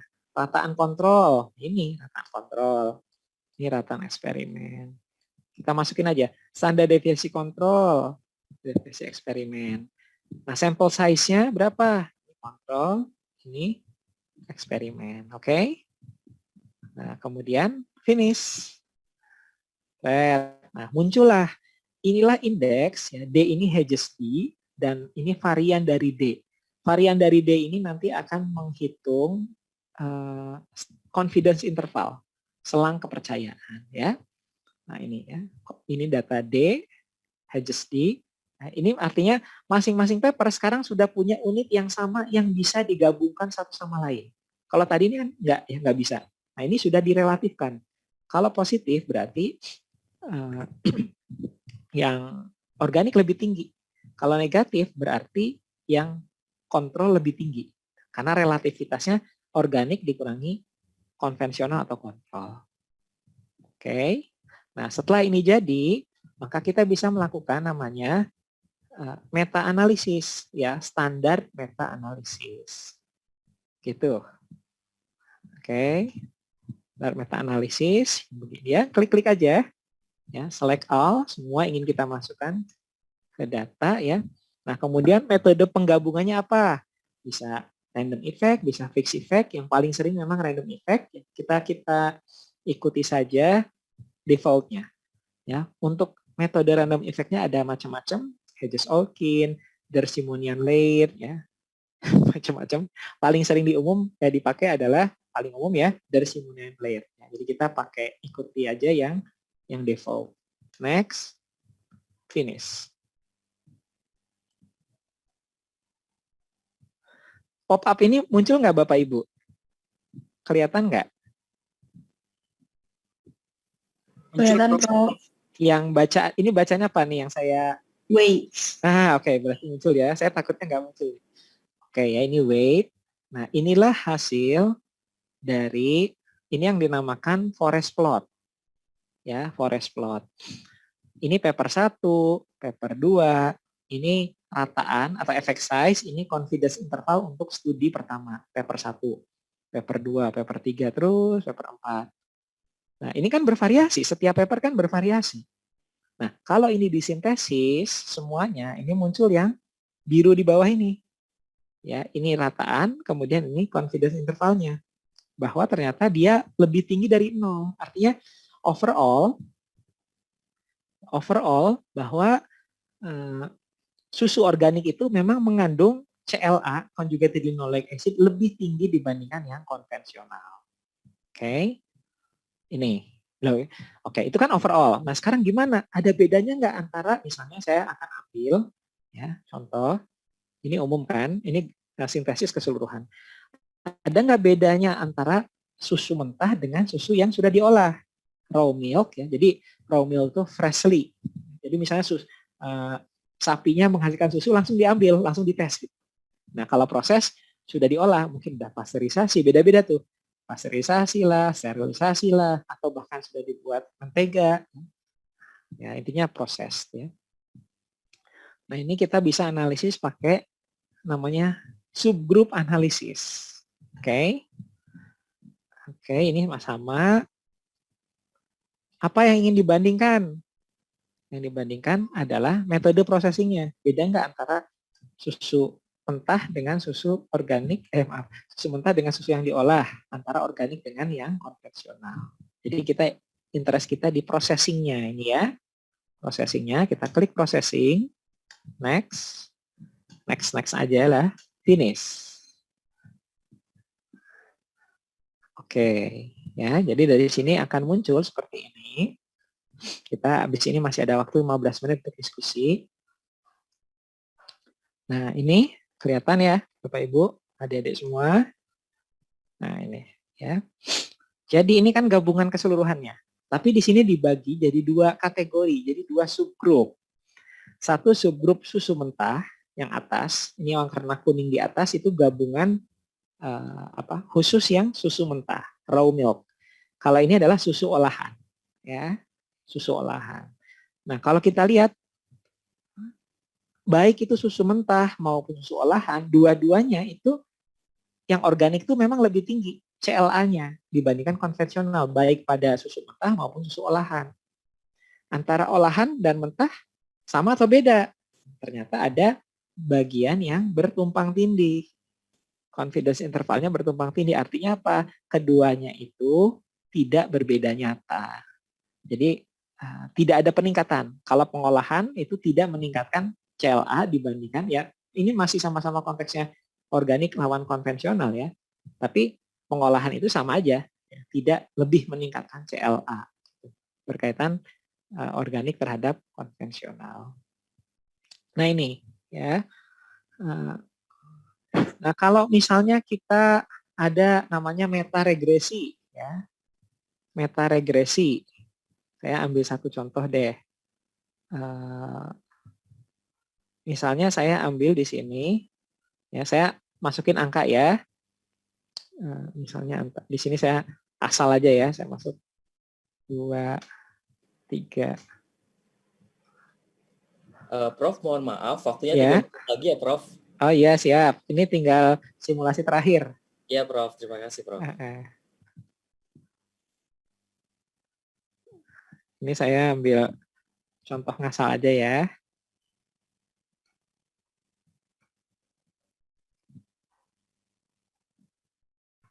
Oke, ya. Ini adalah continuous. Oke. Nah, di sini kita bisa membuat, misalnya ada satu faktor yang sifatnya kontinu. Nah, kita pengen lihat, ini bisa pakai namanya meta regresi. Ya. Meta regresi itu hubungannya yang kontinu ini. Nah, apa yang ingin kita lihat? Nah, ini adalah si N-nya, ya. Oke.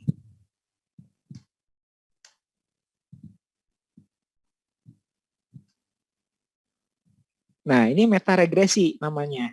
Jadi kalau tadi kan kita kategorikal ya. Kategorikal itu membandingkan misalnya antara processing dengan antara susu mentah dengan susu olahan. Nah, kalau informasi moderator variabelnya itu kuantitatif, ya, misalnya ada suatu N ya, ini terserah faktor apa, karena ini buatan untuk simulasi aja. Dengan meningkatnya ini pengaruhnya ke effect size ada enggak? Nah, ini kita bisa lihat. Ini pakai namanya bubble plot. Bubble plot itu kayak regresi biasa, meta regresi itu ya begini, tapi semakin besar bubble, ini artinya jumlah sampelnya makin besar.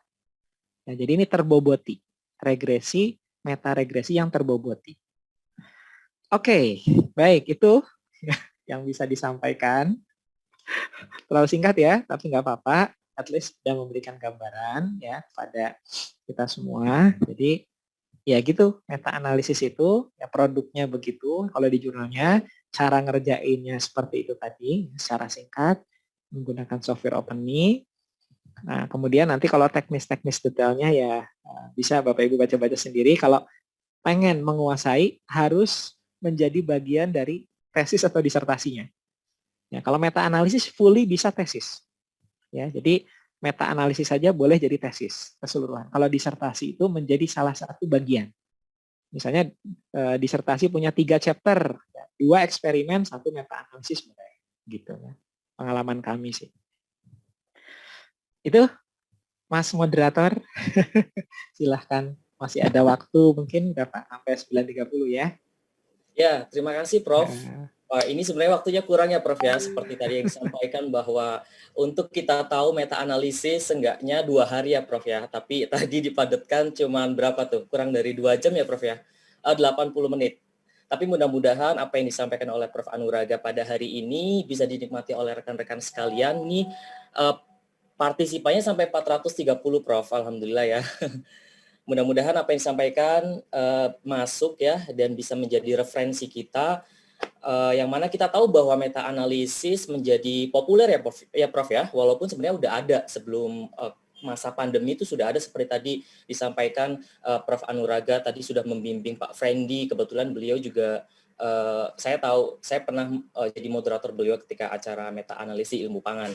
Jadi sebenarnya bukan hal yang baru, namun bisa menjadi alternatif pilihan bagi kita ya Prof ya, yang dimana kita sedang menghadapi masa pandemi ya Prof ya. Jadi apa dibatasi nih, kayak misalnya laboratorium itu harus beberapa orang, jadi kita harus ngantri. Nah ini bisa menjadi alternatif yang baik untuk kita melakukan penelitian kita ya Prof ya. Terima kasih Prof, sangat luar biasa sekali pemaparan materinya walaupun cuma kurang dari 2 jam tadi. Nah ini Prof, sudah banyak sekali nih, saya akan buka sesi diskusi. Luar biasa ini sudah banyak yang mengangkat tangan di feature raise hand, kemudian ada juga yang sudah mengirimkan pertanyaan lewat chat ya Prof ya. Kemudian saya akan memprioritaskan bagi mereka yang ingin bertanya secara langsung. Di sini saya melihat ada Mas Ahmad Sofyan Sulaiman. Silakan Mas Ahmad Sofyan Sulaiman untuk membuka audionya. Terima kasih Mas Moderator. Assalamualaikum warahmatullahi wabarakatuh. Perkenalkan, saya Sofyan dari program studi S2 Biofisika IPB. Izin bertanya Prof mengenai SLR khususnya. Saya kan pernah menulis juga itu menggunakan Prisma ya, terus juga pernah baca beberapa artikel yang systematic literature review menggunakan Prisma itu, namun tanpa melakukan meta analisis gitu Pak, dengan alasan di artikel tersebut bahwa data atau metadata yang diperoleh itu tidak memungkinkan untuk dilakukan meta analisis. Nah, pertanyaan saya itu ada metadata yang ideal atau tidak untuk dilanjutkan ke meta analisis itu, kira-kira kriterianya seperti apa ya Pak ya gitu. Kemudian yang kedua untuk tadi sedikit tutorial ya mengenai OpenMe itu, apakah hasil daripada plot grafik yang diperoleh dari OpenMint tersebut bisa kita reproduce ke software visualisasi atau grafis yang lain atau tidak Pak gitu Pak. Itu saja pertanyaan dari saya, terima kasih. Ya, Prof, silakan langsung saja, Prof. Tadi 2 pertanyaan dari Mas Sulaiman. Silakan, Prof, direspon. Iya, baik. Dari Mas Sulaiman sama Mas Sofyan, panggilan tadi lupa saya. Mas Sofyan kayaknya ya, tapi nama belakangnya Sulaiman ya. Jadi sudah pernah membuat, ya betul. Jadi ada namanya systematic review, ya. Ada namanya meta analisis. Nah, dalam banyak hal itu banyak yang menggabungkan systematic review and meta analisis. Ya. Jadi sebetulnya bedanya di mana? Bedanya kadang orang saling mempertukarkan, tapi kalau bagi saya pribadi, systematic review itu untuk bagian teknik mengambil informasinya itu sama dengan meta analisis. Ya, harus cari pakai kata kunci apa, dapatnya berapa ya. Jadi yang screening literaturnya tadi sampai itu dijadikan sebagai bahan untuk kita menuliskan itu sama. Nah, bedanya kalau meta analisis itu kuantitatif. Nah, kalau systematic review itu ya mungkin ada bagian kuantitatifnya tapi tidak selevel itu. Paling cuman dari misalnya 60 paper yang kami kumpulkan itu 30 paper itu efeknya positif. Kemudian 15 paper efeknya negatif, sedangkan 15 lainnya tidak berbeda nyata. Nah, gitu ya. Jadi levelnya begitu. Nah, kalau meta analisis itu yang tadi ada prosedur-prosedur terkait dengan kalkulasinya, gitu ya. Jadi bedanya di situ. Boleh nggak systematic review aja? Boleh, boleh. Banyak juga yang seperti itu. Ya mungkin ada kendala untuk melakukan meta analisisnya, ataukah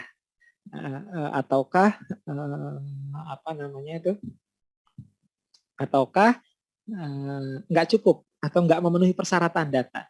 Nah, idealnya data untuk meta analisis itu ada komparasi. Ya, tadi setiap paper itu kalau yang tadi ya, itu harus membandingkan antara organik dengan konvensional setiap paper yang kita masukkan. Kenapa? Karena kita tujuannya membandingkan langsung. Jadi kalau paper yang misalnya dia melaporkan hanya organik aja, dia melaporkan hanya konvensional aja, nggak ada pembandingan langsung, itu nggak bisa masuk. Nah, bisa jadi kenapa nggak masuk meta analisis itu karena bisa jadi nggak ada paper yang membandingkan langsung. Gitu. Sehingga kalau kita tarik ini meta analisis, mana buktinya? Nggak ada perbandingan langsung. Nah, makanya jadi systematic review aja. Gitu. Nah, sebetulnya ada lagi metodenya. Meta analisis yang kalau nggak ada perbandingan langsung, itu bisa pakai mixed model. Ini di luar bahasan kita kali ini. Ya. Jadi, kalau teman-teman di bidang ekologi ya, ngumpulin dari kan gini, eksperimen itu tidak penelitian itu tidak mesti basisnya eksperimental design. Ya enggak? Kalau eksperimental design kan bisa kita atur tuh. Ini 0%, ini kontrol, kasih 1%, 2%, 3% gitu ya. Perlakuannya bisa kita atur. Tapi kalau orang-orang ekologi yang dia itu mengamati kondisi di alam, yang entah itu ke tanaman, entah itu ke insekta atau ke makrofauna, itu kan dia nggak bisa dia melakukan eksperimen. Dia koleksi data dari alam adanya seperti apa, nah itu harus disintesis. Karena nggak ada, misalnya tidak ada kontrolnya, berarti pakai mixed model. Ya, mixed model itu yang berkembang di bidang ekologi. Ya. Jadi ini ada alternatif lain, ya, metode yang tidak klasikal meta analisis, tapi mungkin belum berkembang di bidang ilmu lain, mungkin ya teknik analisisnya. Jadi itu yang pertama ya, Mas Sofyan. Yang kedua tadi lupa saya, apa ya? Lupa saya tadi. Yang pertama tuh ngejawab yang pertama tadi. Mas Sofyan, mungkin bisa disampaikan kembali. Apa sudah tercover semua yang tadi? Oke. Halo Mas Sofyan, apakah masih ada di sini, Mas? Ya, ada. Tadi saya nggak bisa buka open mic. Ya. Mungkin singkat saja, Mas. Pertanyaan yang kedua tadi. Sudah terjawab semua atau belum? mengenai yang OpenMe tadi Pak, itu saya tertarik Pak gitu. Tapi untuk hasil output berupa grafisnya iya. bisa direproduce nggak Pak gitu? Nah, betul. Jadi di OpenMe itu salah satu kelemahannya itu grafiknya itu kalau kita copy paste itu bentuknya gambar JPEG ya. Jadi kalau kita merubah-rubah di OpenMe nggak bisa. Nah, tapi di OpenMe itu ada datanya berupa ya D ya berupa hedges D-nya berapa per paper, confidence intervalnya ada. Nah, itu yang bisa kita gunakan software lain. Misalnya pakai Sigma Plot. Nah, Sigma Plot itu kalau Excel nggak ada tuh. Excel tuh nggak ada. Kalau misalnya Sigma Plot ya software untuk bagus ya untuk membuat tampilan grafis ilmiah ya, itu ada Forest Plot gitu. Jadi nanti datanya kalau kita pengen lebih bagus lagi tampilannya, kita bisa pakai Sigma Plot ya. Itu Mas Sofyan. Yang jelas di OpenMe itu kita grafik yang tadi muncul itu nggak bisa kita modifikasi lagi. Itu kelemahannya. Nah, kalau kita pengen main-mainin grafiknya itu bisa pakai software lain seperti ya, yang ini sih Sigma Plot ya. Bayar nggak Sigma Plot? Ya bayar sih. Cuman di Bukalapak ada juga yang jual tuh. Gitu Mas Sofyan ya. Ya, baik, semoga bisa menjawab ya Mas Sofyan tadi pertanyaannya, mudah-mudahan bisa menjawab. Karena mengingat waktunya yang mepet sekali nih Prof. Sebenarnya banyak sekali nih yang bertanya di chatroom pun. Saya akan pilih salah satu yang di chatroom nih dari Mas Handoko dari IPB nih Prof. Izin bertanya Prof, data yang ditampilkan dari setiap referensi, apakah kita olah terlebih dahulu atau langsung diambil saja datanya? Kemudian indikator atau syarat apa saja yang digunakan untuk penyeleksi data tersebut? Itu pertanyaan yang pertama Prof. Kemudian Prof, ini saya juga nitip pertanyaan Prof. Boleh. Verifikasi Prof, saya juga karena tertarik ya Prof ya akan meta-analisis. Saya mengetahui bahwa rekan saya yang tadi Shanas ya Prof ya, yang tadi kenal ya? Ya, kita satu kelas Prof. Iya. Kebetulan S1-nya juga bareng gitu dan S2-nya bareng. Nah, ini perihal adanya verifikasi Prof yang tadi disampaikan Prof Anuraga kan bahwa meta-analisis sebenarnya adalah kita menghimpun beberapa paper ya Prof ya, yang nantinya diseleksi akan menjadi beberapa paper diwujudkan. Nah, namun ada hal yang harus diverifikasi sehingga si peneliti juga perlu melakukan ini di laboratorium. Nah, pada saat seperti gitu, apa nih ya. Prof perlu adanya verifikasi ya Prof ya, kalau nggak salah ada verifikasikan ya Prof ya. Nah itu mungkin pertanyaan dari Mas Handoko tadi dan pertanyaan tambahan verifikasi Prof. Iya. Siap ya. Jadi ada 3 ya. Nah, yang kan udah lupa lah gitu ya. Pertama apa tadi? Baik Prof. Kok bisa jadi profesor ya? Lupa. Oke. Satu-satu deh. Yang pertama tadi apa? Oke. Saya baca ulang ya Prof ya. Ya. Prof, data yang ditampilkan dari setiap referensi, apakah kita olah terlebih dahulu? Ya, oke. Kata kuncinya dapat ya. Oke. Ya. Data ya. Jadi kalau dari setiap referensi nanti kan muncul data tuh. Data itu meskipun unitnya beda bisa langsung dipakai kalau pakai classical meta-analysis. Ya misalnya konsentrasi senyawa ya. 1 dalam milimol per liter, 1 dalam miligram per desiliter. Ya, 1 lagi dalam milimol biasa, tidak per liter gitu kan. Ya, absolut. Nah, itu semuanya bisa dimasukin. Kenapa? Karena data itu nanti akan direlatifkan terhadap data yang sama. Antara perlakuan ya tadi organik dengan kontrol atau konvensional. Jadi nanti prosedur menghitung efek size itu akan meniadakan unit. Gitu, akan meniadakan unit. Karena nanti hitungannya itu ya dia dikurangi kemudian dibagi dengan pool dari standar deviasinya. Ya, jadi artinya data yang ada di setiap paper kalau pakai classical meta-analysis langsung dipakai. Beda halnya kalau pakai mixed model. Ini jadi pakai tergantung mazhab mana. Ya kalau mixed model itu ya, kita harus menyamakan satuan dulu. Karena kita akan karena tadi tidak adanya kontrol gitu. Ya, kalau di bidang ekologi ya, karena bukan eksperimental design, nggak ada kontrol, nggak langsung ambil misalnya observasi di alam, nggak ada kontrol kan. Nah, data yang ada harus unitnya sama, karena kita tidak akan merelatifkan dia terhadap kontrol. Nah, jadi itu ya. Tapi kalau kita bicara classical meta analysis yang tadi disampaikan itu kan classical meta analysis itu apapun datanya, unitnya berbeda, masukin aja. Ya, nggak masalah. Ya, karena nanti ketika menghitung effect size itu sudah meniadakan unit. Yang muncul tadi effect size-nya. Itu yang pertama. Nah, nanti paling kalau mau ada pengolahan itu, pengolahan maksudnya bukan macam-macam ya. Gini, misalnya data ditampilkan dalam bentuk grafik. Gitu kan? Nah, gimana tuh datanya grafik sementara kan kita perlunya angka. Misalnya berupa histogram atau misalnya berupa grafik 2D scatter plot ya. Nah, itu gimana? Nah, ini kalau di yang pelatihan 2 hari saya maksud tuh sampai ke situ teknisnya ya. Jadi kita mengestimasi misalnya pakai webplot digitizer. Jadi ada software-software yang dia itu bisa mengestimasi dengan sangat akurat dari gambar ke angka. Yang salah satu yang favorit saya pakai itu ada 2 sih. Satu webplot digitizer, satu lagi namanya Dativ ya. Nah, itu kan teknis tuh. Nah, gimana dari gambar, kemudian kita crop, masukin ke software, kita pakai marka, ya, estimasi berapa value-nya. Gitu. Jadi paling perlunya itu ketika dari gambar ingin kita ekstrak angkanya atau estimasi dengan akurat ya. Itu yang pertama. Yang kedua apa tadi? Yang kedua, Prof, tadi pertanyaan dari saya, Prof ya, terkait verifikasi. Oh, yang verifikasi ya. Ya. Okay. Nah, pada saat kapan gitu, Prof, dibutuhkan verifikasi? Nah, itu sebetulnya kalau untuk level S2 itu tidak perlu verifikasi.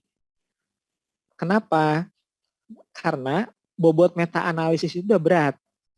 Dia perlu misalnya 6 bulan sendiri ngerjain itu. Ya, itu makanya memang di Pangan sih lama-lama ya studinya sih. Ya memang ini ya, ada istilahnya preferensi pembimbing. Ya, jadi kalau di kami di program studi saya itu di nutrisi pakan itu sejak pertama kali di meta analisis itu dipakai 2014 ingat saya. Itu tidak perlu verifikasi karena bobotnya itu udah setara S2, bahkan udah lebih lagi sebetulnya ya. Nah, kalau S3, nah itu baru perlu kayak Randy tuh, ya dia udah dapat nih. Kemudian dia buat model pangan yang rendah indeks glikemik dengan informasi dari meta analisis. Nah, itu perlu kalau S3 ya. Karena S3 itu perlu ada bagian eksperimennya atau bagian collecting data primer. Kalau S2 itu nggak perlu, makanya ini beda-beda tergantung pembimbing. Nah, kalau pas ngebimbing saya sama yang lain nih, Mas Wildan ya misalnya dengan siapa? Pak Ferry, ada dengan Pak Joko, Bu Hani, itu tidak perlu verifikasi, sudah selesai gitu. Saya sudah, tapi ada pembimbing yang memang minta verifikasi. Itu preferensi pembimbing. Tapi dari perspektif saya sendiri tidak harus, atau bukan, mungkin lebih jelasnya tidak perlu kalau S2. Jadi itu lebih ke arah preferensi pembimbing, dan tentunya kita kan harus menghormati pembimbing pertama arahannya gimana ya. Kalau saya karena saya pernah melakukan meta analisis secara teknis ya berulang-ulang, tahu bobotnya, tahu jumlah waktunya, tahu effortnya yang dikeluarkan, maka kesimpulan saya tidak perlu. Karena udah pusing sendiri tuh buat meta analisis. Kalau tambah eksperimen ya udah lebih baik kalau eksperimen nggak usah meta analisis lah kalau S2 gitu. Kasihan. Gitu. Jadi sebenarnya kondisional ya Prof ya, verifikasi wajib dalam rangkaian meta analisis karena memang meta analisis sendiri itu aja sudah bobotnya sudah berat ya Prof ya, artinya sudah masuklah untuk level S2. S2 ya betul. 3 bisa gitu. Baik Prof, terima kasih untuk jawabannya. Untuk tadi pertanyaan dari Mas Handoko juga mudah-mudahan bisa menjawab ya. Nah, saya kasih kesempatan satu penanya lagi nih. Yang terakhir ya, boleh ya. Nah, ini terakhir. Karena Prof Anuraga 9.30 sebenarnya sudah ada acara ya Prof ya. Tapi mungkin kita kasih satu kesempatan. Muhammad Isra, Mas Muhammad Isra masih di sini Mas? Atau ini ngacung yang tadi kayaknya, angkat tangan yang tadi. Yang tadi kayaknya. Ya, Muhammad. Ya. Ya, silakan Mas. Ya, Mas, singkat saja deh Mas ya. Pertanyaan singkat saja, silakan. Ya. Baik, terima kasih moderator. Prof, saya ingin bertanya, saya kan sekarang sedang menempuh studi S2, kemudian ada terkait penelitian, kan tetapi ada sedikit kendala tentang yang di labnya kan belum bisa masuk, jadi saya bisa mengarahkannya mungkin ke meta-analisis. Jadi singkatnya Prof, ada modifikasi pati resisten yang saya ingin lakukan, kan tetapi ada beberapa modifikasi fisik. Yang saya ingin rucutkan ke meta-analisis Prof, mencari modifikasi terbaik yang untuk meningkatkan pati resisten Prof. Kemudian saya telah beberapa mencari jurnal referensi. Kan yang poin pentingnya untuk data pembanding. Apakah data pembanding itu pati resisten yang sebelum dimodifikasi atau yang setelah dimodifikasi? Apakah itu data pembanding, Prof?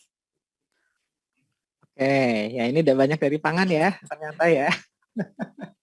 Ya, betul. Jadi data pembanding ya, data pembanding itu gini. Memang nanti kita akan bingung. Kan metodenya kan macam-macam tuh, ya enggak? Ya. Berarti yang jadi pembanding mana? Nah, kalau kasusnya demikian, data pembanding itu yang tidak dimodifikasi tadi, kontrolnya, raw-nya lah, ya. Nah, kemudian metode itu jadi apa? Itu jadi moderator variabel. Kalau yang tadi contohnya saya contohkan itu antara susu yang mentah sama susu yang diolah, gitu. Nanti di situ kita bisa lihat lewat subgroup analisis mana metode yang lebih efektif. Gitu. Nanti kan tadi muncul tuh yang warna-warna kuning tadi. Ya, jadi kontrolnya itu yang tidak diolah, ya, yang raw-nya. Kemudian yang berbagai metode tadi untuk meningkatkan resistance starch itu yang menjadi moderator variabel. Ya, kalau tadi contohnya yang raw sama processing. Gitu ya, Mas Isra ya. Udah clear mudah-mudahan. Baik Prof, terima kasih. Ya, makasih. Baik Mas Isra. Baik, jadi udah, alhamdulillah. Udah dipanggil nih sama room sebelah. Nah, iya Prof, ini makanya sangat disayangkan sekali sebenarnya ini banyak yang bertanya di kolom chat juga. Mudah-mudahan nanti ada kesempatan lagi ya Prof ya untuk kita diskusi terkait meta-analisis nih Prof yang sekarang itu lagi populer karena pandemi ya Prof ya. Ini sebagai informasi DPIS Pak Faisal itu pengen pelatihan 2 hari. Saya bilang saya siap asalkan setelah pandemi gitu. Jadi karena perlu offline. Nanti bisa di kampus di mana, mudah-mudahan aja berdoa ya sampai kan misalnya masih tahun lagi nih misalnya studinya ya masih berkesempatan ikut yang offline ya, mudah-mudahan ya. Ya mudah-mudahan ya Prof ya, walaupun kita nggak tahu pandemi berakhirnya kapan ya Prof. Betul. Mudah-mudahan nanti ada kesempatan kembali lagi berjumpa dengan Prof Anuraga.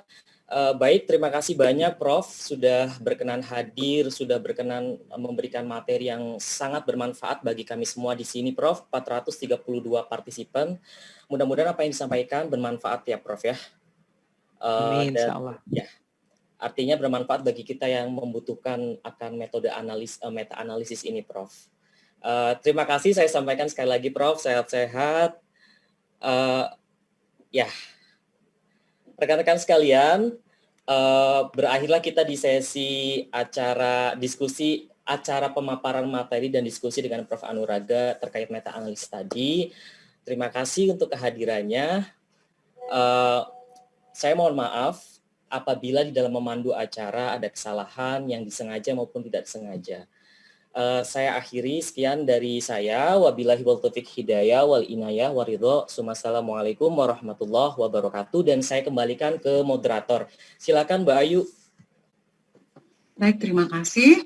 Alhamdulillah, sesi diskusi telah selesai. Baiklah, Bapak Ibu yang kami hormati, acara selanjutnya penyerahan cindera mata secara virtual kepada narasumber kita di pagi hari ini, Profesor Dr. Anuraga Jayanegara MSc, yang akan diserahkan oleh Saudara Irfan Anwar Fauzan SSI. Pada beliau disilahkan. Ya, apakah suara saya terdengar, Mbak? Ya, terdengar. Baik, panitia mungkin boleh ditampilkan sertifikatnya. Ya, saya Irfan Anwar Fauzan, Pak, selaku Ketua Umum Bogor Science Club, penyelenggara, salah satu penyelenggara dari agenda siang hari ini, mengucapkan terima kasih yang sebesar-besarnya kepada Pak Anuraga yang sudah berkenan hadir dan memberikan ilmunya kepada kita. Semoga bisa bermanfaat bagi kita semua dan juga jadi amal untuk Pak Anuraga. Terima kasih ya Pak Anuraga sudah berkenan hadir. Amin, makasih Mas Irfan, sama-sama. Ya. Mudah-mudahan bermanfaat ya. Amin, amin, amin. Terima kasih. Saya kembalikan ke Mas Makasih. MC. Sekaligus mohon izin ya, saya live ya. Udah dipanggil-panggil nih. Terima kasih Pak. Ini mohon maaf ya, mudah-mudahan masih nanti bisa ketemu di yang offline-nya. Semoga Amin, tahun amin. depan paling lama udah bisa selesai pandemi, bisa BPIS bisa menyelenggarakan lagi yang offline-nya yang lebih teknis ya. Amin. Ya, mohon maaf dan mohon izin. Assalamualaikum. Baik Pak. Waalaikumsalam. Waalaikumsalam. Terima kasih Pak Anuraga. Terima kasih semuanya. Baiklah Bapak Ibu yang kami hormati, untuk selanjutnya marilah kita ikuti pembacaan doa kepada Saudara M. Ariful Aima XPI, disilakan. Baik, semuanya assalamualaikum warahmatullahi wabarakatuh. Silakan nih untuk yang beragama non-muslim silakan berdoa agama percayaan masing-masing, dan untuk yang beragama muslim saya akan mempunyai. Astagfirullahaladzim. Allahumma sholli ala sayyidina Muhammad sayyidil awwalina wal akhirin wa sallim sadatina ashabi rasulillahi ajmain walhamdulillahi rabbil alamin. Hamdan syakirin, hamdan na'imin, hamdan yuafi ni'amah wa yukafil majidah. Ya Rabbana lakal hamdu kama yanbaghi li wajhika karimi wa adimi sultanik.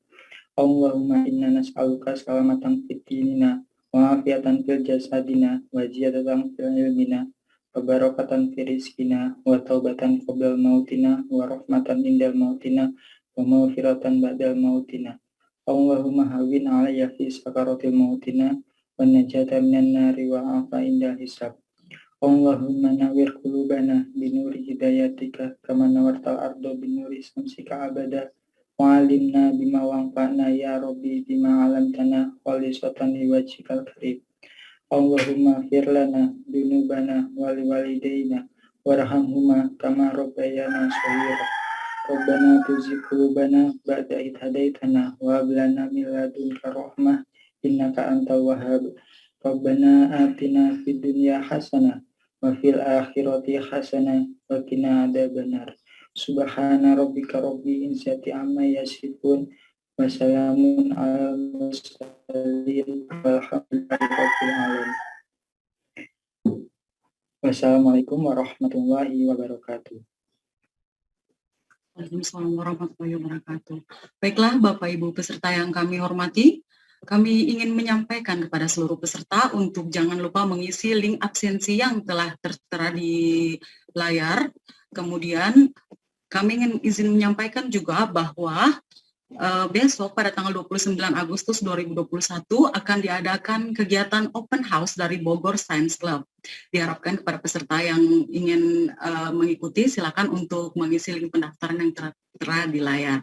Kemudian Forum Wacana IPB University juga akan mengadakan magang excellent bagi peserta yang berminat untuk bergabung untuk mengetahui lebih lengkap tentang apa-apa saja kegiatan yang diadakan oleh Forum Wacana IPB University. Silakan untuk mendaftar di link yang tertera. Baiklah Bapak Ibu yang kami hormati, sampailah kita di penghujung acara pada hari ini. Kami ucapkan terima kasih dan apresiasi yang sebesar-besarnya kepada narasumber dan juga kepada moderator yang telah memandu sesi diskusi ini. Alhamdulillah telah terlaksana dengan baik. Semoga kita dapat mengaplikasikan ilmu ini dan kedepannya kita bisa melakukan penulisan publikasi ilmiah secara baik. Baik, terima kasih juga kami sampaikan kepada Forum Mahasiswa Pasca Sarjana IPB University, Bogor Science Club, dan juga Direktorat